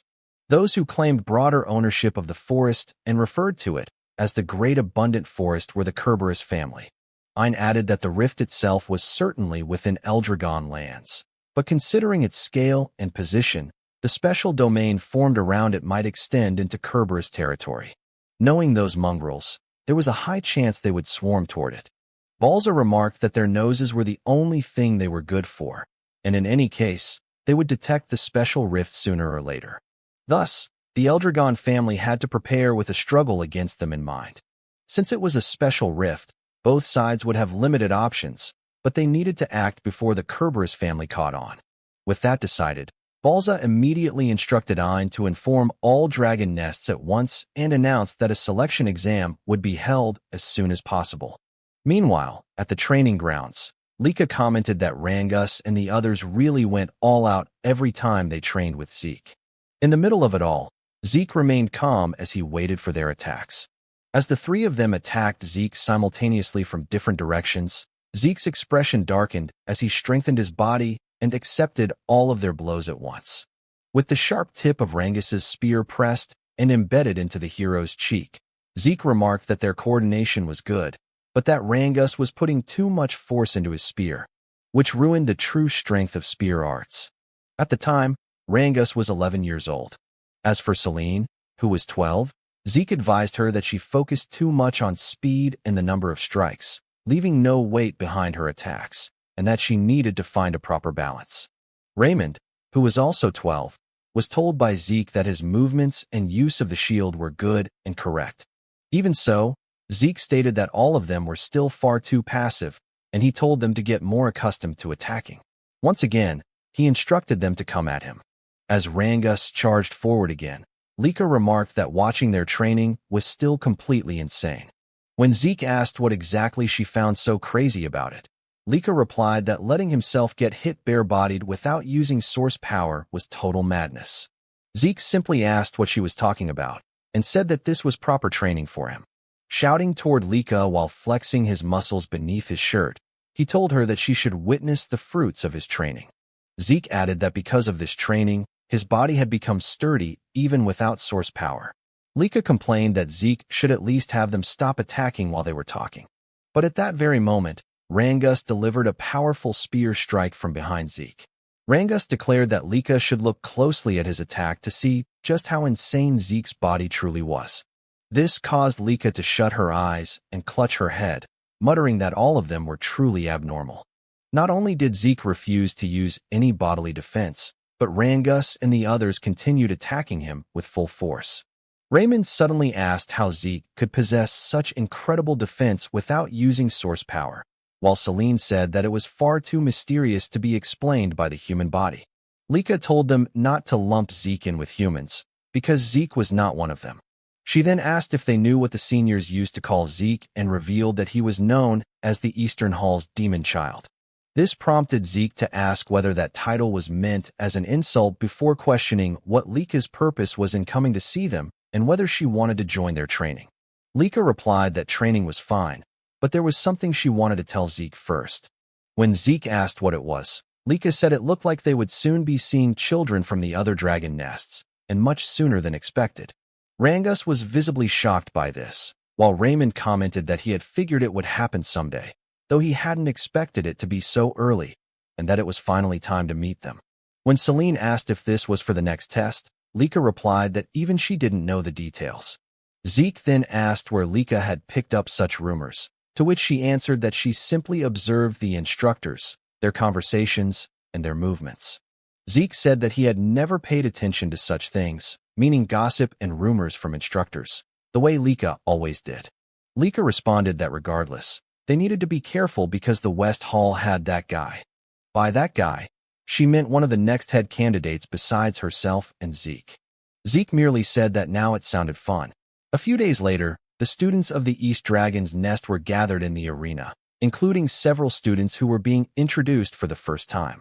Zeke noted that everyone had been assembled in the arena without any distinction by grade, and Lika agreed, adding that just as she had said before, they would meet students from other dragon nests.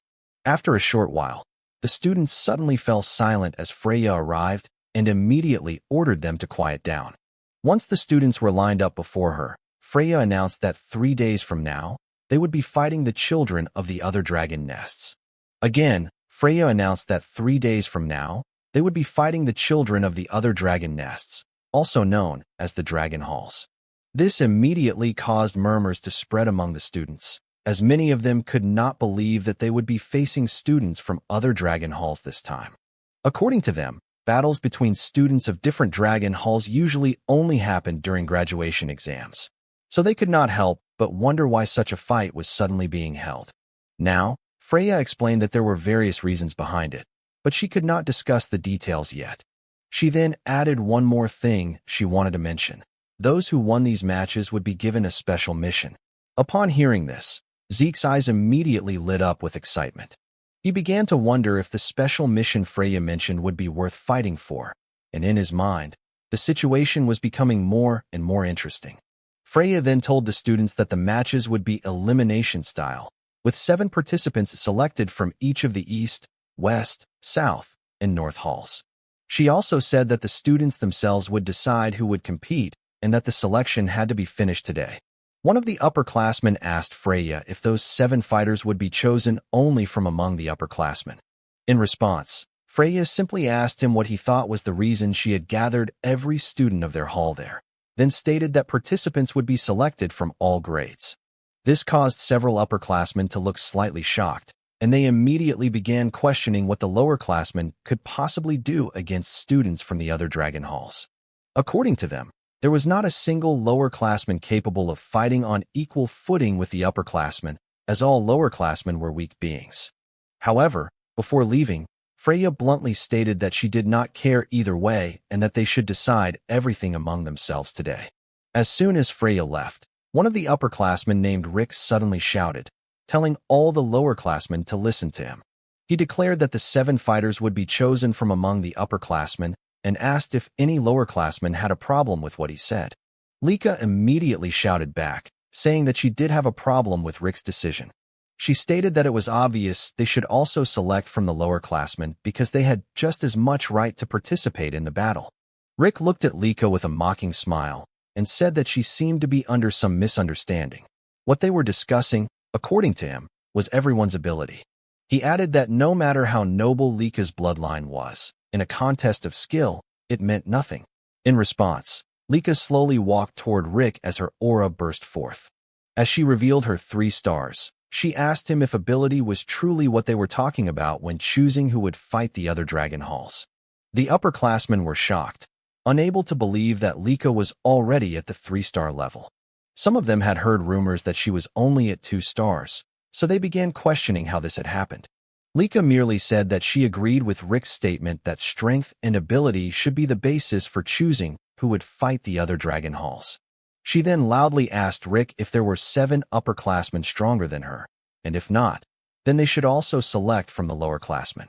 Enraged and irritated, Rick was unable to answer immediately and eventually said that the only reason Lady Lika was stronger than the other upperclassmen was because her bloodline was special. Nevertheless, Rick insisted that aside from Lika, there was not a single lowerclassman capable of standing against the upperclassmen, calling them nothing but trash. At that moment, Zeke suddenly told him that he was too noisy. Rick, now furious at the protagonist, asked if Zeke could repeat what he had just said. As requested, Zeke mockingly repeated that Rick was too loud and annoying, causing Rick's anger to flare even further. Zeke then calmly asked Rick if he truly believed that all lowerclassmen were weak beings and nothing but trash in the eyes of the upperclassmen. Rick fell silent in shock as Zeke's expression changed and his aura surged forward. Zeke asked if the upperclassmen would agree to everyone fighting each other until only 7 students remained. This made Lika immediately grab her head, saying that Zeke's suggestion was a huge problem. She also commented that his idea was far too violent. Lika then explained what she was trying to say instead. How about holding preliminaries for those who wanted to participate, allowing anyone who wished to compete in 3 days to join, regardless of grade? She asked the upperclassmen what they thought of her suggestion, adding that if they were confident in their abilities, there should be no problem. Rick agreed to Lika's proposal, even though he thought it would only be a waste of time, as they needed to focus on their training. As the upperclassmen turned away, Rick glanced back at Lika and Zeke. Lika then asked Zeke if he would join the preliminaries, and Zeke immediately confirmed it. He also said that Rangus, Celine, and Raymond should join as well. The 3 were slightly shocked, and Rangus quickly asked if Zeke was serious about making them join the preliminaries and fight the upperclassmen. Zeke confirmed it without hesitation. He said that they had been training with him all this time, and if they could not show the results now, then when would they ever be able to show them? Celine commented that the pressure of fighting upperclassmen was insane, while Raymond simply said that since Zeke had already decided, all they could do was give their best against the upperclassmen in the preliminaries. Lika then said that it seemed she would once again be fighting alongside her teammates, and she immediately asked the other lowerclassmen if any of them also wanted to join the preliminaries. However, the other lowerclassmen were too nervous, whispering among themselves and saying that they had no chance of winning against the upperclassmen, especially since there were 3-star levels among them. Hearing this, Zeke let out a sigh and asked his fellow lowerclassmen why they lacked motivation. He told them that fighting stronger opponents was where they gained the most and added that, for now, he wanted to see the so-called abilities of their upperclassmen. After the upperclassmen took out their weapons, they spoke among themselves, saying that the selfishness of lowerclassmen these days was such a pain. No matter how hard the lowerclassmen tried, there was no way they could win against them. As Rangus and the others gathered together, Trembling from the anxiety they felt about facing the upperclassmen, one of the upperclassmen mockingly said that they should go easy on the lowerclassmen. Another upperclassman laughed and agreed, adding that aside from Lady Lika, the lowerclassmen were all like babies, only at 2-star levels. Zeke noticed the reactions of Rangus and the others. So he asked them why they looked so gloomy and whether they were worried about the battle.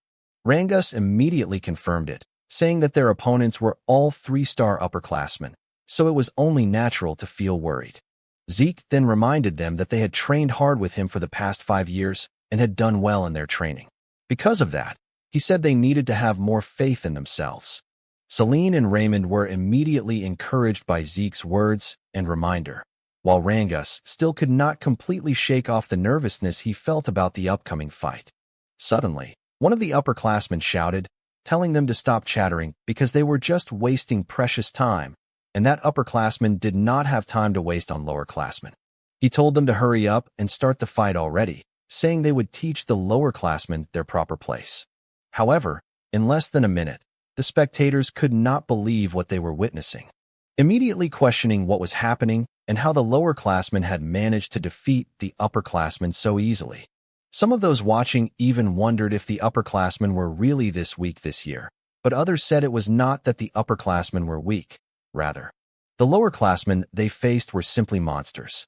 Zeke wore a wide smile, clearly delighted by the result of the battle, and he immediately praised and congratulated Rangus and the others. In Zeke's mind, Rangus's deflection techniques and his eye for spotting openings had become much sharper. Celine was also handling the multi-strike windflower sword arts very well, and Zeke thought it was impressive how Raymond could smoothly switch between his shield and sword arts. According to Zeke, all of them had shown magnificent results from their training, and at this rate, if they gained confidence through real combat, it would only benefit them further. Zeke also thought that Lika had grown stronger as well, and with her lightning aura, she could defeat her opponents in a single attack. While the other upperclassmen were still in disbelief at the speed and ferocity of the fight they had witnessed, Lika commented that she believed it was only right to defeat her opponent decisively in order to teach them a lesson for their arrogance. However, Rick could not accept the result of the battle. According to him, there was no way 3-star upperclassmen would lose to 2-star lowerclassmen. At that moment, Zeke walked toward him and said that Rick was naive, because even after seeing the results with his own eyes, he was still spouting such nonsense. As Zeke approached Rick, he said that age and the number of stars were merely indicators, because in actual combat, the strong were simply the victors. Zeke added that if the upperclassmen were weak, then they would lose, and that was all there was to it. Rick suddenly pointed his finger at Zeke, shouting and calling him stupid. He insisted that the number of stars was equivalent to power and asked if Zeke did not even know something so basic. Zeke calmly replied that whether Rick had stars or not, if his heart was destroyed, he would die all the same. Rick fell silent for a moment when Zeke told him not to lose sight of the essence of strength, because in combat, strength was simply whether one could win or not, and nothing more. Rick then shouted again, telling Zeke to shut up and demanding to know who Zeke thought he was. Rick said he was an upperclassman, so a brat like Zeke should not try to twist logic because it would not work on him. He added that he had been going easy on the lowerclassmen because they were just kids, but because of Zeke's words, it was now too late for Zeke to cry later, as he would not hold back anymore. Zeke simply replied that he was already tired of their war of words. He said that children should act like children and move their bodies before their mouths.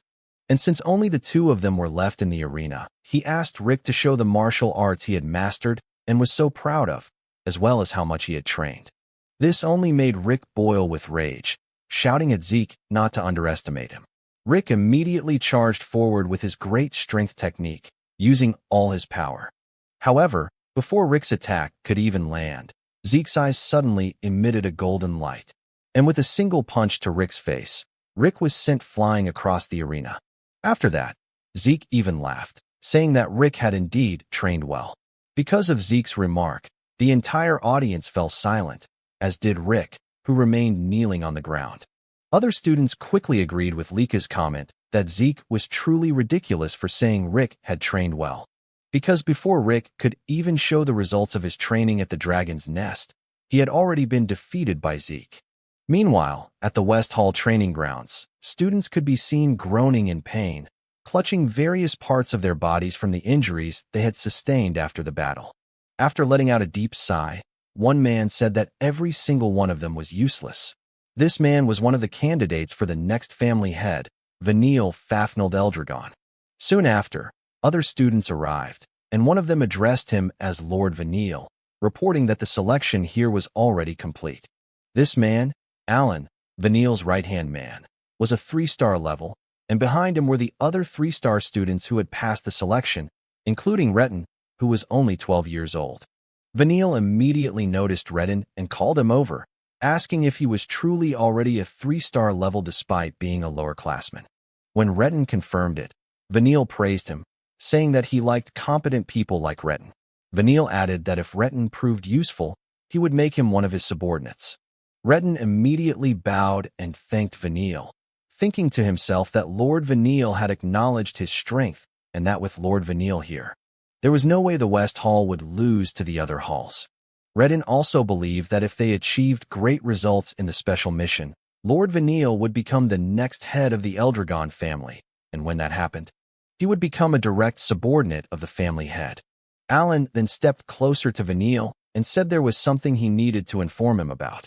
When Vanille asked what it was, Alan whispered that apparently Lady Lika would be participating in the East Hall selection team.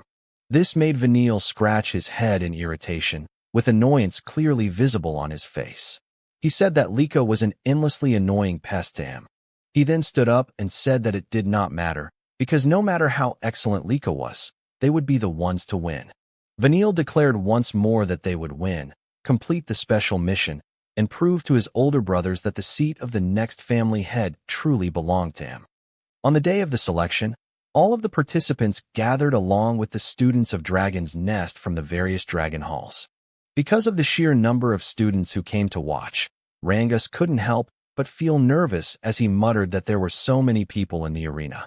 Lika then explained that most of the students from the different halls had gathered to witness the selection, and she also added that since some kids had dropped out during the exams, she could say that the number of students had already been greatly reduced, asking Rangus if he agreed.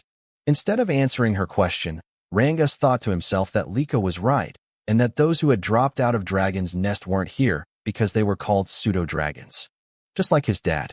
Lika immediately noticed the sadness on Rangus's face, so she quickly changed the topic, patting him on the back as she said that what mattered was that they had been chosen as representatives of the East Hall and that they should be proud of themselves.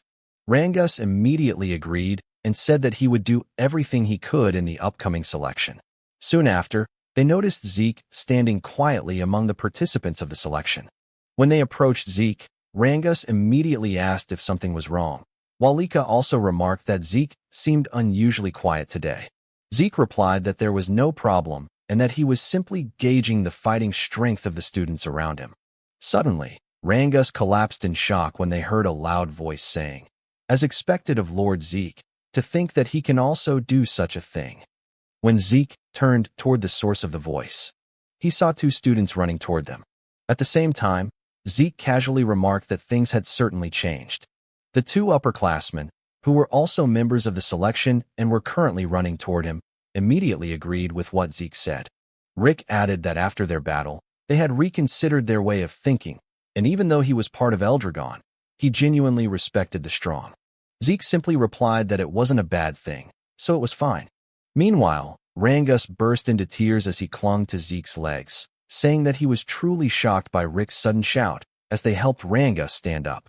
Zeke thought to himself that every participant in the selection from the different dragon halls was at the 3-star level, except for those from the East Hall. As he expected, there were no 4-star students among the participants, but there were several who already had 1 foot in that realm.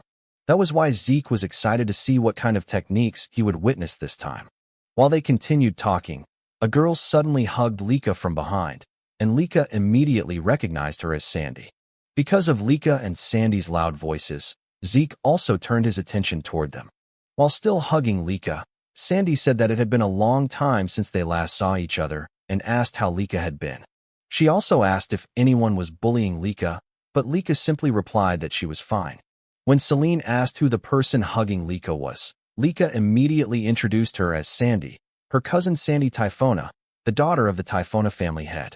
This shocked Rangus and the others, as Sandy was also a member of one of the 4 great families. With a serious tone, Sandy asked Lika who these kids were, and Lika answered that they were her companions and also her friends. Sandy then asked if Lika was sure they were her friends, saying that while it was good to get along with other kids, they lacked the ability to be Lika's companions. Since Lika was one of the candidates to become the next family head of the Eldragon family, Zeke immediately intervened, saying that it would only become clear when they fought. When Sandy asked who he was, Lika quickly said that he was Zeke and also one of the candidates like her. Sandy then asked if he really was a candidate and whether he was the rumored illegitimate child of the current family head. She bluntly stated that she never thought a mere bastard like Zeke would still be alive. Despite Sandy's harsh words, Zeke remained smiling, while Lika was clearly shocked and immediately asked Sandy why she was acting like that in front of her friends and Zeke. Sandy was surprised by Lika's reaction and said that even if Zeke was an illegitimate child, he was still Lika's rival. She added that Lika wouldn't be able to defeat the other family head candidates with such an attitude. Sandy also remarked that Zeke's group was of poor quality, as none of them were even 3-star level, and asked if the East Hall students were really that weak now. Zeke suddenly cut in, pouting slightly as he warned Sandy that if she kept looking down on them the way she was now, she would end up having the rug pulled out from under her. Sandy's expression immediately darkened, her eyes narrowing as she asked Zeke to repeat what he had just said, questioning whether a mere illegitimate child with no backing other than the family head's blood was actually daring to lecture her. Zeke calmly replied that what he said wasn't advice, but a warning. This caused Sandy to flare up in anger, but another student quickly stepped in and said that Sandy shouldn't cause trouble for the other teams. The student introduced himself as Edgy's Vanblade, a representative of the North Hall. As Rangus tried to recall who Edgy's was, Sandy told him not to interfere, saying that they were in the middle of an important conversation. Edgy's, however, smiled and said he couldn't let it slide since the selection battle was about to begin. As the students continued chatting while waiting for the selection to start, a man suddenly arrived and drew everyone's attention. Rangus, Lika, and Sandy all fell silent, while Zeke smiled brightly, excited for the battle to come. The man who announced that the selection battle would now begin was none other than the captain of the Gold Dragon Corps, Teach Mintrick, Teach also known as the Educator. Mintrick announced that from this moment on, the selection battle would officially begin. He then explained to everyone that the matches would follow a tournament-style elimination format, combining all 4 halls. According to him, the 4 halls would be split into 2 groups, and the halls that emerged victorious from each group would face each other in the finals. He added that the battle format would be one-on-one duels, where each hall would send out its fighters one at a time following a predetermined order of the 7 participants from each hall. Mintrick further explained that the hall which defeated 4 opponents first would be declared the winner, and once the match began, no changes to the fighting order would be allowed. Because of this, the fighting order itself had to be carefully considered as part of each hall's strategy. As a final point, Mintrick revealed that those selected through this match would be assigned a special mission, one that was extremely important to the Eldragon family. Anyone who took part in this mission would make a significant contribution to the family. And for Lika and Vanille, gaining such contributions meant taking a major step closer to the head seat. After that, Mintrick said they would now determine the brackets and called forward the representatives of each hall in order to draw a stone from the box.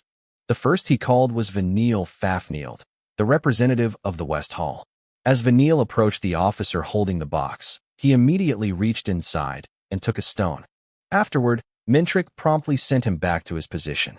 As Vanille walked away, a bead of sweat rolled down Lika's face as she stared at her older brother, who was also looking back at her and her group with a malicious smile. Zeke quickly noticed this and asked Lika if she knew that man. Lika immediately confirmed it and told Zeke that the man was the West Hall's head candidate she had mentioned before, none other than Vanille Fafneild Eldragon. I see, Zeke replied simply, a faint smile forming on his face as he thought about it. Aside from Vanille, the West Hall had many strong warriors overall.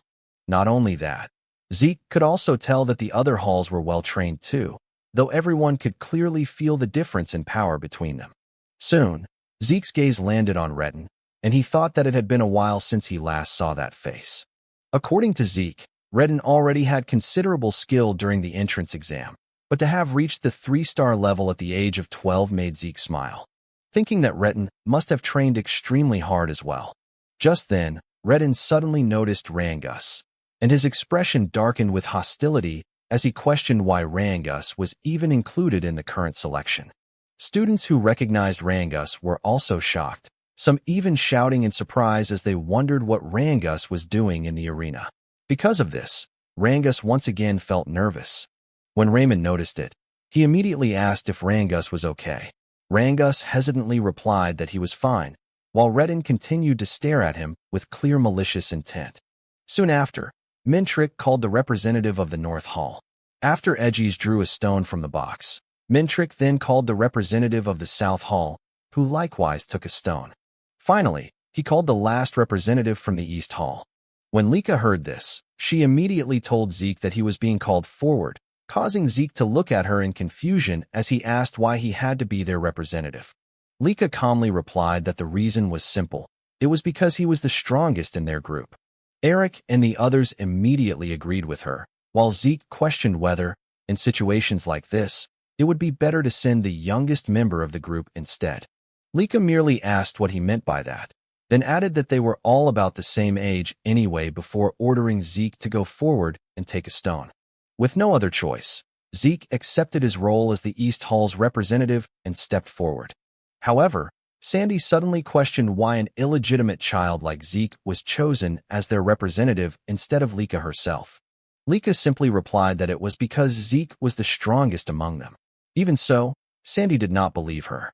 According to Sandy, Zeke was not even at the 3-star level like Lika. She also reminded Lika that the selection was effectively a head candidate battle between her and Vanille, and that at this rate, Lika would surely lose. Lika merely smiled and said that it was fine and that there would be no problem, confidently declaring that their team was strong.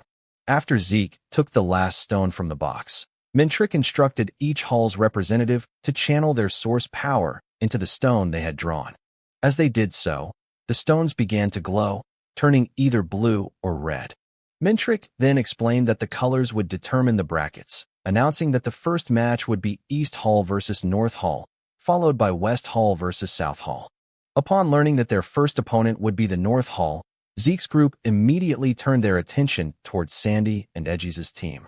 They soon noticed a particularly tall student, and upon seeing his appearance and the sharpness of his gaze, Rangus shuddered in shock and asked if that tall man was truly a student of Dragon's Nest.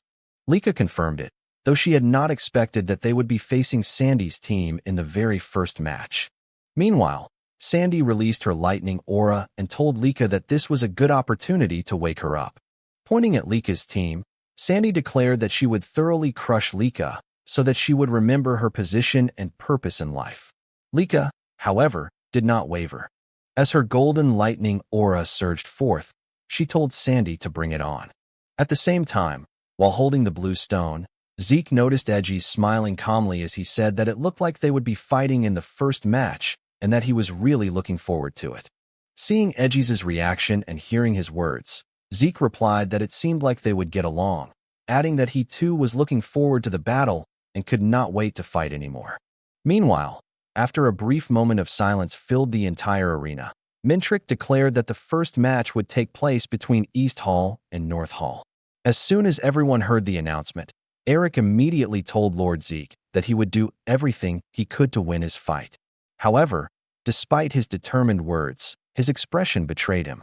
This caused sweat to trickle down Lika's cheek as she nervously asked Zeke if Eric would really be all right. Zeke simply agreed with her observation. Soon after, Mintrick asked whether both groups were ready for the match. Once Eric stepped into the center of the arena to face his opponent, Mintrick immediately ordered the start of the battle. Eric charged at his opponent right away after gathering his source power into his fist.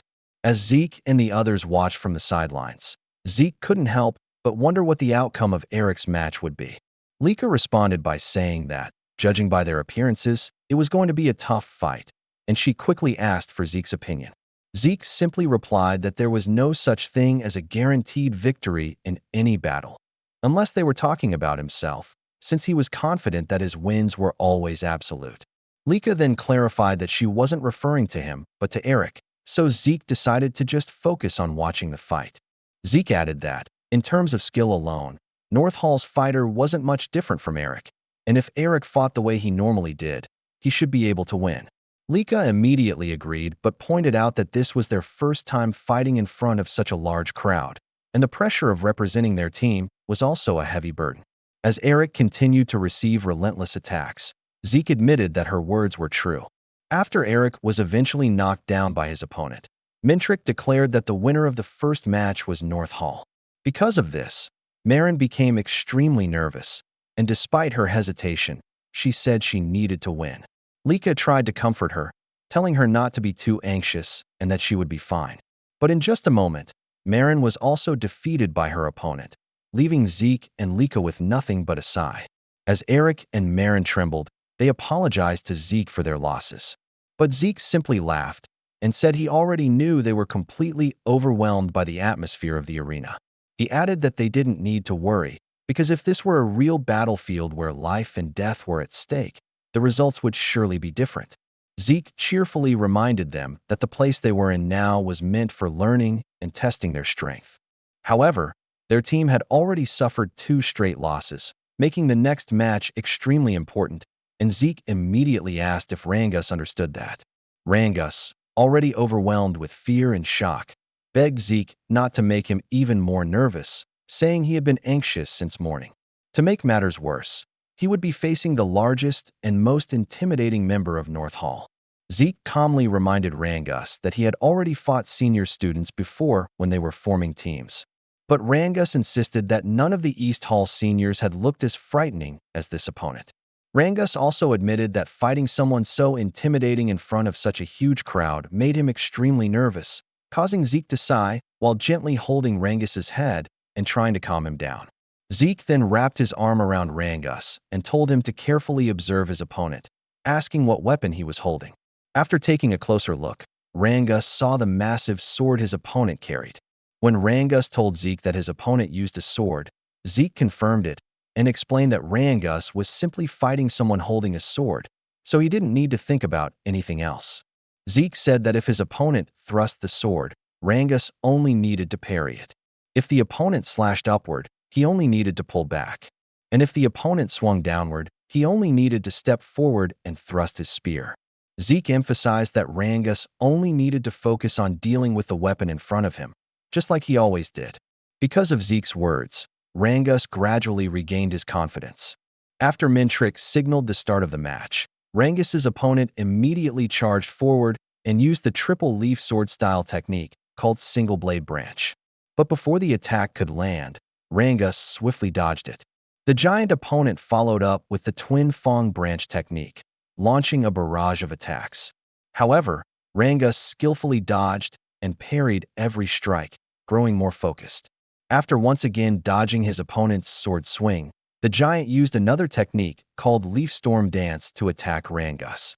But before the attack could hit, Rangus's eyes suddenly flashed with clarity. He immediately used his Cloud Water Spear style technique called Flowing Clouds and Water to parry the sword. The force from their clash caused the giant opponent to lose his balance. Rangus wasted no time seizing the opportunity. Using another Cloud Water Spear style technique called Raging Current Strike, he thrust his spear into his opponent's chest, knocking him unconscious and sending him crashing to the ground. Mintrick immediately declared the match over and announced that East Hall had won the 3rd match. Rangus sighed in relief, while Zeke smiled. Beginning with Rangus' victory, East Hall steadily gained momentum as Celine won the 4th match and Renauld claimed victory in the 5th. Soon, the 6th match began between Lika and Sandy. Lika greeted Sandy, saying it had been a while since they last crossed swords like this. While both wielded lightning thunder techniques, Sandy admitted she had never expected North Hall's elites to lose to younger students who hadn't even reached the 3-star level. Lika calmly replied that, as she had said before, her companions were strong. Sandy mockingly agreed, admitting she had underestimated Lika's companions, but stated that they weren't the real issue between them. As Sandy released her golden aura, Lika was visibly startled and nervous. Sandy declared that Lika's companions were secondary, and that if Lika truly wanted to become the family head, she needed overwhelming power herself. Yet she was only second in East Hall. Sandy questioned whether Lika truly understood how dangerous her position was. Lika answered that she fully understood her standing and, while glancing at Zeke behind her, said she had not given up on becoming the family head, nor on surpassing her sister Sandy, because she believed her current strength was enough to defeat her. Sandy responded by saying she wanted to see that confidence for herself. As soon as Sandy activated her ability, she vanished from Lika's sight, shocking the spectators. In an instant, Sandy reappeared behind Lika, saying she wanted to witness Lika's so-called strength. Lika quickly defended herself with her sword, but Sandy suddenly ducked in front of her and launched another attack. As they exchanged intense blows, Edgies observed that, as expected, Sandy held the advantage. Though he wondered how well Lika could fight against someone who wielded lightning great sword arts even better than she did. When Sandy used the lightning great sword art called Judgment, Lika suffered a wound on her side, causing Celine and Marin to panic. After retreating, Lika reassured herself that she was fine, realizing the injury was only a scratch and that she simply needed to catch her breath. Rangus commented that Sandy was incredibly strong, amazed that Lady Lika had been pushed back so quickly, while Reynolds mentioned hearing that Lady Lika had been trained by Lady Sandy when she was younger. Lika then launched another attack toward Sandy, but after easily dodging it, Sandy remarked that Lika still hadn't fixed her bad habit of wildly swinging her sword whenever she was cornered. Lika ignored the remark, and as their lightning auras clashed alongside their blades, a powerful explosion erupted in the center of the arena. Lika suffered multiple injuries during their fierce exchange. Sandy then stated that, just as she expected, Lika's bad habits hadn't improved at all, and that she couldn't even become number 1 in East Hall. Sandy added that if Lika had simply joined North Hall, she would never have allowed Lika to end up like this. Despite her injuries, Lika slowly stood up and declared that the fight wasn't over. Sandy responded that it would be better for her to surrender because she couldn't defeat her at her current level. Sandy even said that if this was how things would turn out, she should have petitioned their father from the start and forcibly brought Lika to North Hall. Lika remained silent, and after raising her sword again, Sandy remarked that Lika was being stubborn, leaving her no choice but to teach her a lesson. In a flash, Sandy disappeared once more and reappeared behind Lika, surrounded by lightning, launching another attack. Just as Lika attempted to defend with her sword, Sandy kicked her in the side, throwing her off balance before following up with another strike. Sandy unleashed a relentless barrage of attacks, causing Lika to suffer injuries across multiple parts of her body. Celine and the others grew extremely worried, but Zeke calmly observed that Lika looked like she was about to break through another barrier. As Sandy prepared another attack, she told Lika that it would be better to surrender and use the first secret technique of the lightning greatsword arts, engulfing Lika in a golden storm of lightning. The audience fell silent as they wondered if the battle had ended, but Sandy was shocked when Lika stood up again, saying that now she finally understood how powerful Sandy's lightning greatsword arts truly were. Sandy couldn't hide her disbelief, questioning how Lika was still standing because her last attack should have been the finishing blow. Lika admitted Sandy was right, saying that the old version of herself would have been defeated by that attack. But over the past 5 years, she had been training relentlessly as well, and their match was far from over. It was only just beginning. Before Sandy and Lika's match began, Zeke had asked if something was bothering Lika because she wasn't acting like her usual self. Zeke also asked if she was nervous, and Lika admitted that she was, since her opponent would be none other than her sister Sandy. "Is that so?" Zeke asked. Lika explained that her sister Sandy was the one who first taught her the basics of the lightning greatsword arts. She learned the fundamentals from her uncle, the current head of the Typhona family, but whenever she didn't understand something, she would go to sister Sandy for guidance, making Sandy something like a mentor to her. "I see," Zeke replied. Lika then confessed that she had never managed to defeat Sandy even once. She said that although she had grown stronger over the past 5 years, Sandy had been training just as hard as she had. Lika also admitted that despite everything she had said earlier, she couldn't honestly say she was certain she would win against Sandy. Zeke calmly responded that in that case, Lika should remember their training together and recall the 5 long years they spent training side by side. However, the moment Lika remembered their training, her expressions suddenly twisted as if she were about to cry from frustration, prompting Zeke to jokingly ask if training with him had really been that terrible. Zeke then explained that Lika's biggest weakness was her tendency to let her emotions narrow her focus whenever battles became intense. That was why, for the past 5 years, their training had been centered on helping her remain calm during combat. Lika agreed, saying that Zeke had certainly attacked her quite freely during their training sessions, but Zeke simply winked and said that was what true spirit meant. This only made Lika more irritated as she asked what kind of spirit he was talking about and how that could possibly count as spirit. Zeke simply replied that the results of that training were definitely showing and that Lika should now be able to calmly analyze her opponent's movements even while fighting. Lika admitted that might be true, but she still wasn't sure whether it would be enough to help her fight against Sister Sandy. Zeke assured her that she would soon find out once she faced Sandy, because when someone with Lika's talent truly observed her opponent's movements, she would come to understand just how powerful that ability could be. Zeke also reminded her not to forget that she had been trained by him, the strongest there was, so she no longer needed to worry about past results.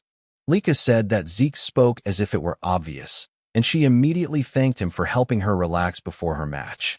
Zeke then asked if Sandy had really been the one who taught Lika the lightning greatsword arts, and when Lika confirmed it, Zeke said that this would be the perfect opportunity for her.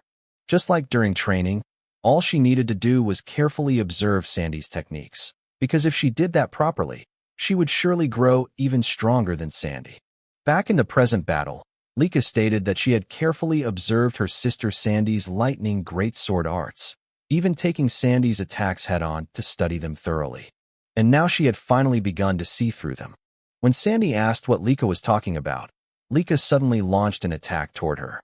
Because of the afterimages created by Lika's sword movements, Sandy couldn't determine whether Lika had slowed down or stopped, allowing Lika to land a successful strike.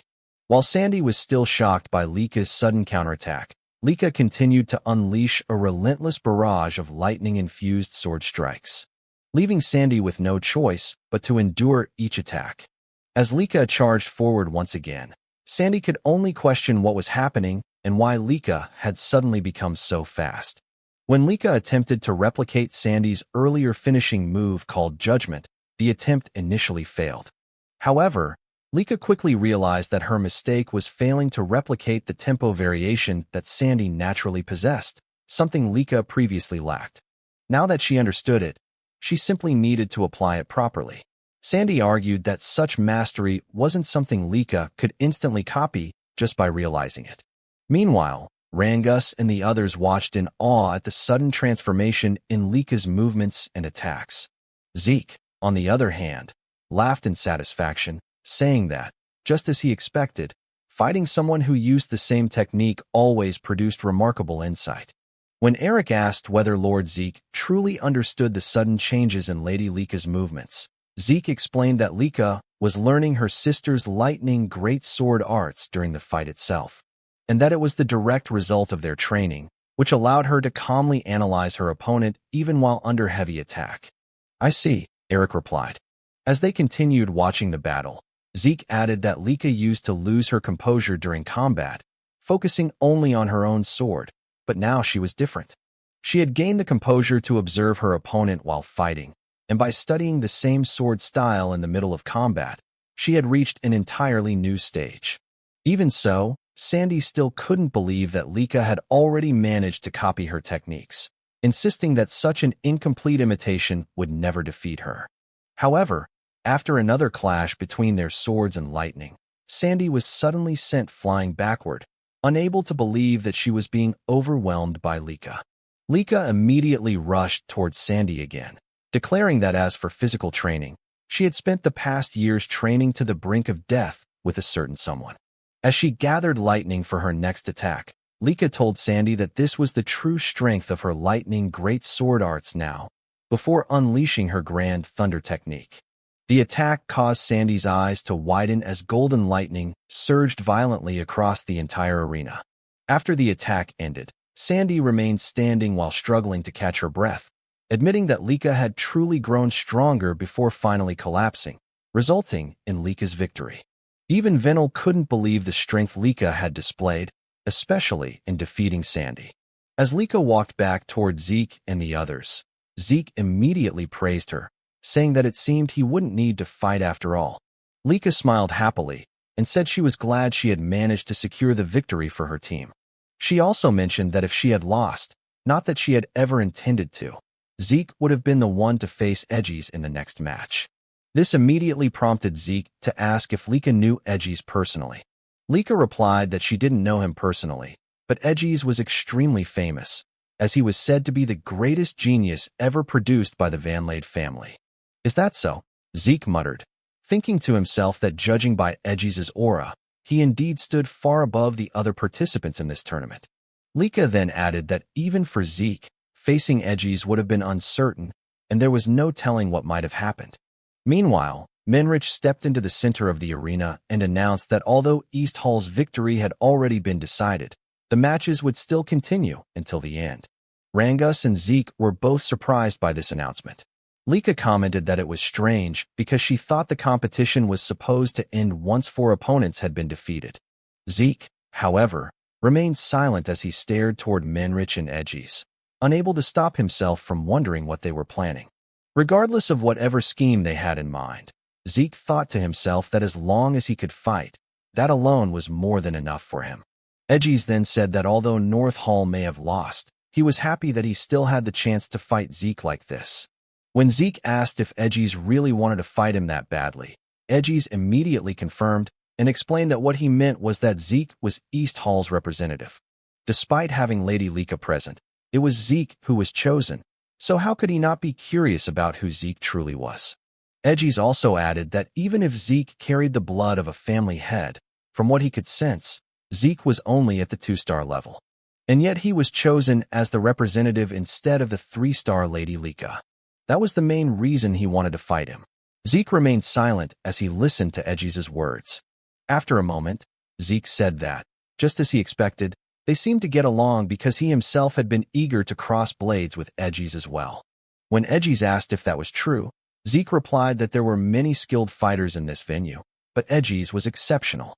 Zeke also mentioned that he had heard about Edgies' reputation, being called a once-in-a-century genius at such a young age, and that he truly wanted to measure Edgies' strength through a direct battle. Good, if that's the case, Edgies responded. And as he slowly drew his katana, he said that he was becoming more excited by the minute. Meanwhile, Zeke immediately noticed that his opponent used a katana, and it had been a long time since he had faced someone who wielded that type of weapon. As soon as Menrich announced the start of their match, Edgies rushed toward Zeke with incredible speed, slightly catching him off guard, but also filling him with excitement. Zeke noted that with just a single step, Edgies was able to cover such a vast distance, and he couldn't help but praise Edgies' footwork. Edgies, smiling confidently, immediately used his 1,000-blade style technique, called 9 blades, to attack Zeke. Because of the golden glow from Edgies' aura, Zeke was shocked to realize that the presence of Edgies' katana seemed to completely vanish. However, before Edgies' attack could strike Zeke's body, Edgies himself was startled when his blade only cut through Zeke's afterimage. After launching his attack, Edgies quickly realized that Zeke had avoided his strike by twisting his body within a split second. Edgies admitted that he was certain his attack would land, but Zeke simply smiled and praised the excellence of Edgies' strike, even asking him to show more of his techniques. Without hesitation, Edgies moved swiftly once again and unleashed another 1,000-blade style technique, called Wave Blade, toward Zeke. As Zeke carefully observed Edgies' attack, he commented that Edgies' blade trajectory was extremely difficult to read. Suddenly, Zeke was caught off guard when he realized that one of Edgies' attacks was coming from beneath the ground, something he had not anticipated. Even so, Zeke remained calm and continued praising Edgies' skill, saying that although he had no intention of allowing Edgies to cut him, the sword paths of Edgies were truly unpredictable. At that moment, Zeke concluded that Edgies was truly a genius, constantly changing his attack patterns without sacrificing speed or power. Edgies' source power flowed flawlessly without a single wasted movement, delivering sharp strikes that perfectly read Zeke's breathing and rhythm. Zeke knew that such mastery was impossible without relentless training. Meanwhile, because Zeke kept evading every attack, Edgies admitted that he couldn't believe he still couldn't catch him. Edgies praised Zeke, saying that he was truly incredible, and asked what kind of training Zeke had undergone. Zeke simply asked if Edgies really wanted to know what kind of training he did, and then casually invited Edgies to train with him after their battle was over. Moments later, Zeke suddenly moved toward Edgies to launch his own attack. As Zeke's eyes flashed with determination, he struck forward with his fist toward Edgies. Edgies immediately raised his katana to block the attack, but the sheer force behind Zeke's punch caused Edgies' entire body to tremble, leaving him in disbelief that Zeke was supposedly only at the 2-star level. After delivering the punch, Zeke noticed the damage inflicted on his own fist, and he realized that although he had tried altering his breathing pattern, Edgies had already adapted to that as well. Because of this, Zeke couldn't help but admit that Edgies was an even more exceptional warrior than he had initially expected. Edgies then remarked that Zeke had finally launched an attack against him, and asked if that meant Zeke was already finished observing his techniques. Zeke replied that, to some extent, he was. Hearing this, Edgies wondered if Zeke had already figured out his abilities. Edgies then launched another swift attack toward Zeke. As Zeke watched the incoming strike, he initially thought it was identical to the previous attacks, but he was suddenly shocked when, just before the blade could reach him, Edgies abruptly changed the direction of his sword using his lingering shadow technique. The unexpected shift prevented Zeke from reacting in time, resulting in Edgies successfully striking Zeke across the chest. After landing his attack, Edgies asked whether he still needed to reveal more of his techniques in order to meet Zeke's expectations. Meanwhile, as Zeke held his chest, he couldn't believe that Edgies had managed to wound him during their fight. Even so, Zeke continued smiling, admitting that their battle was becoming more and more enjoyable.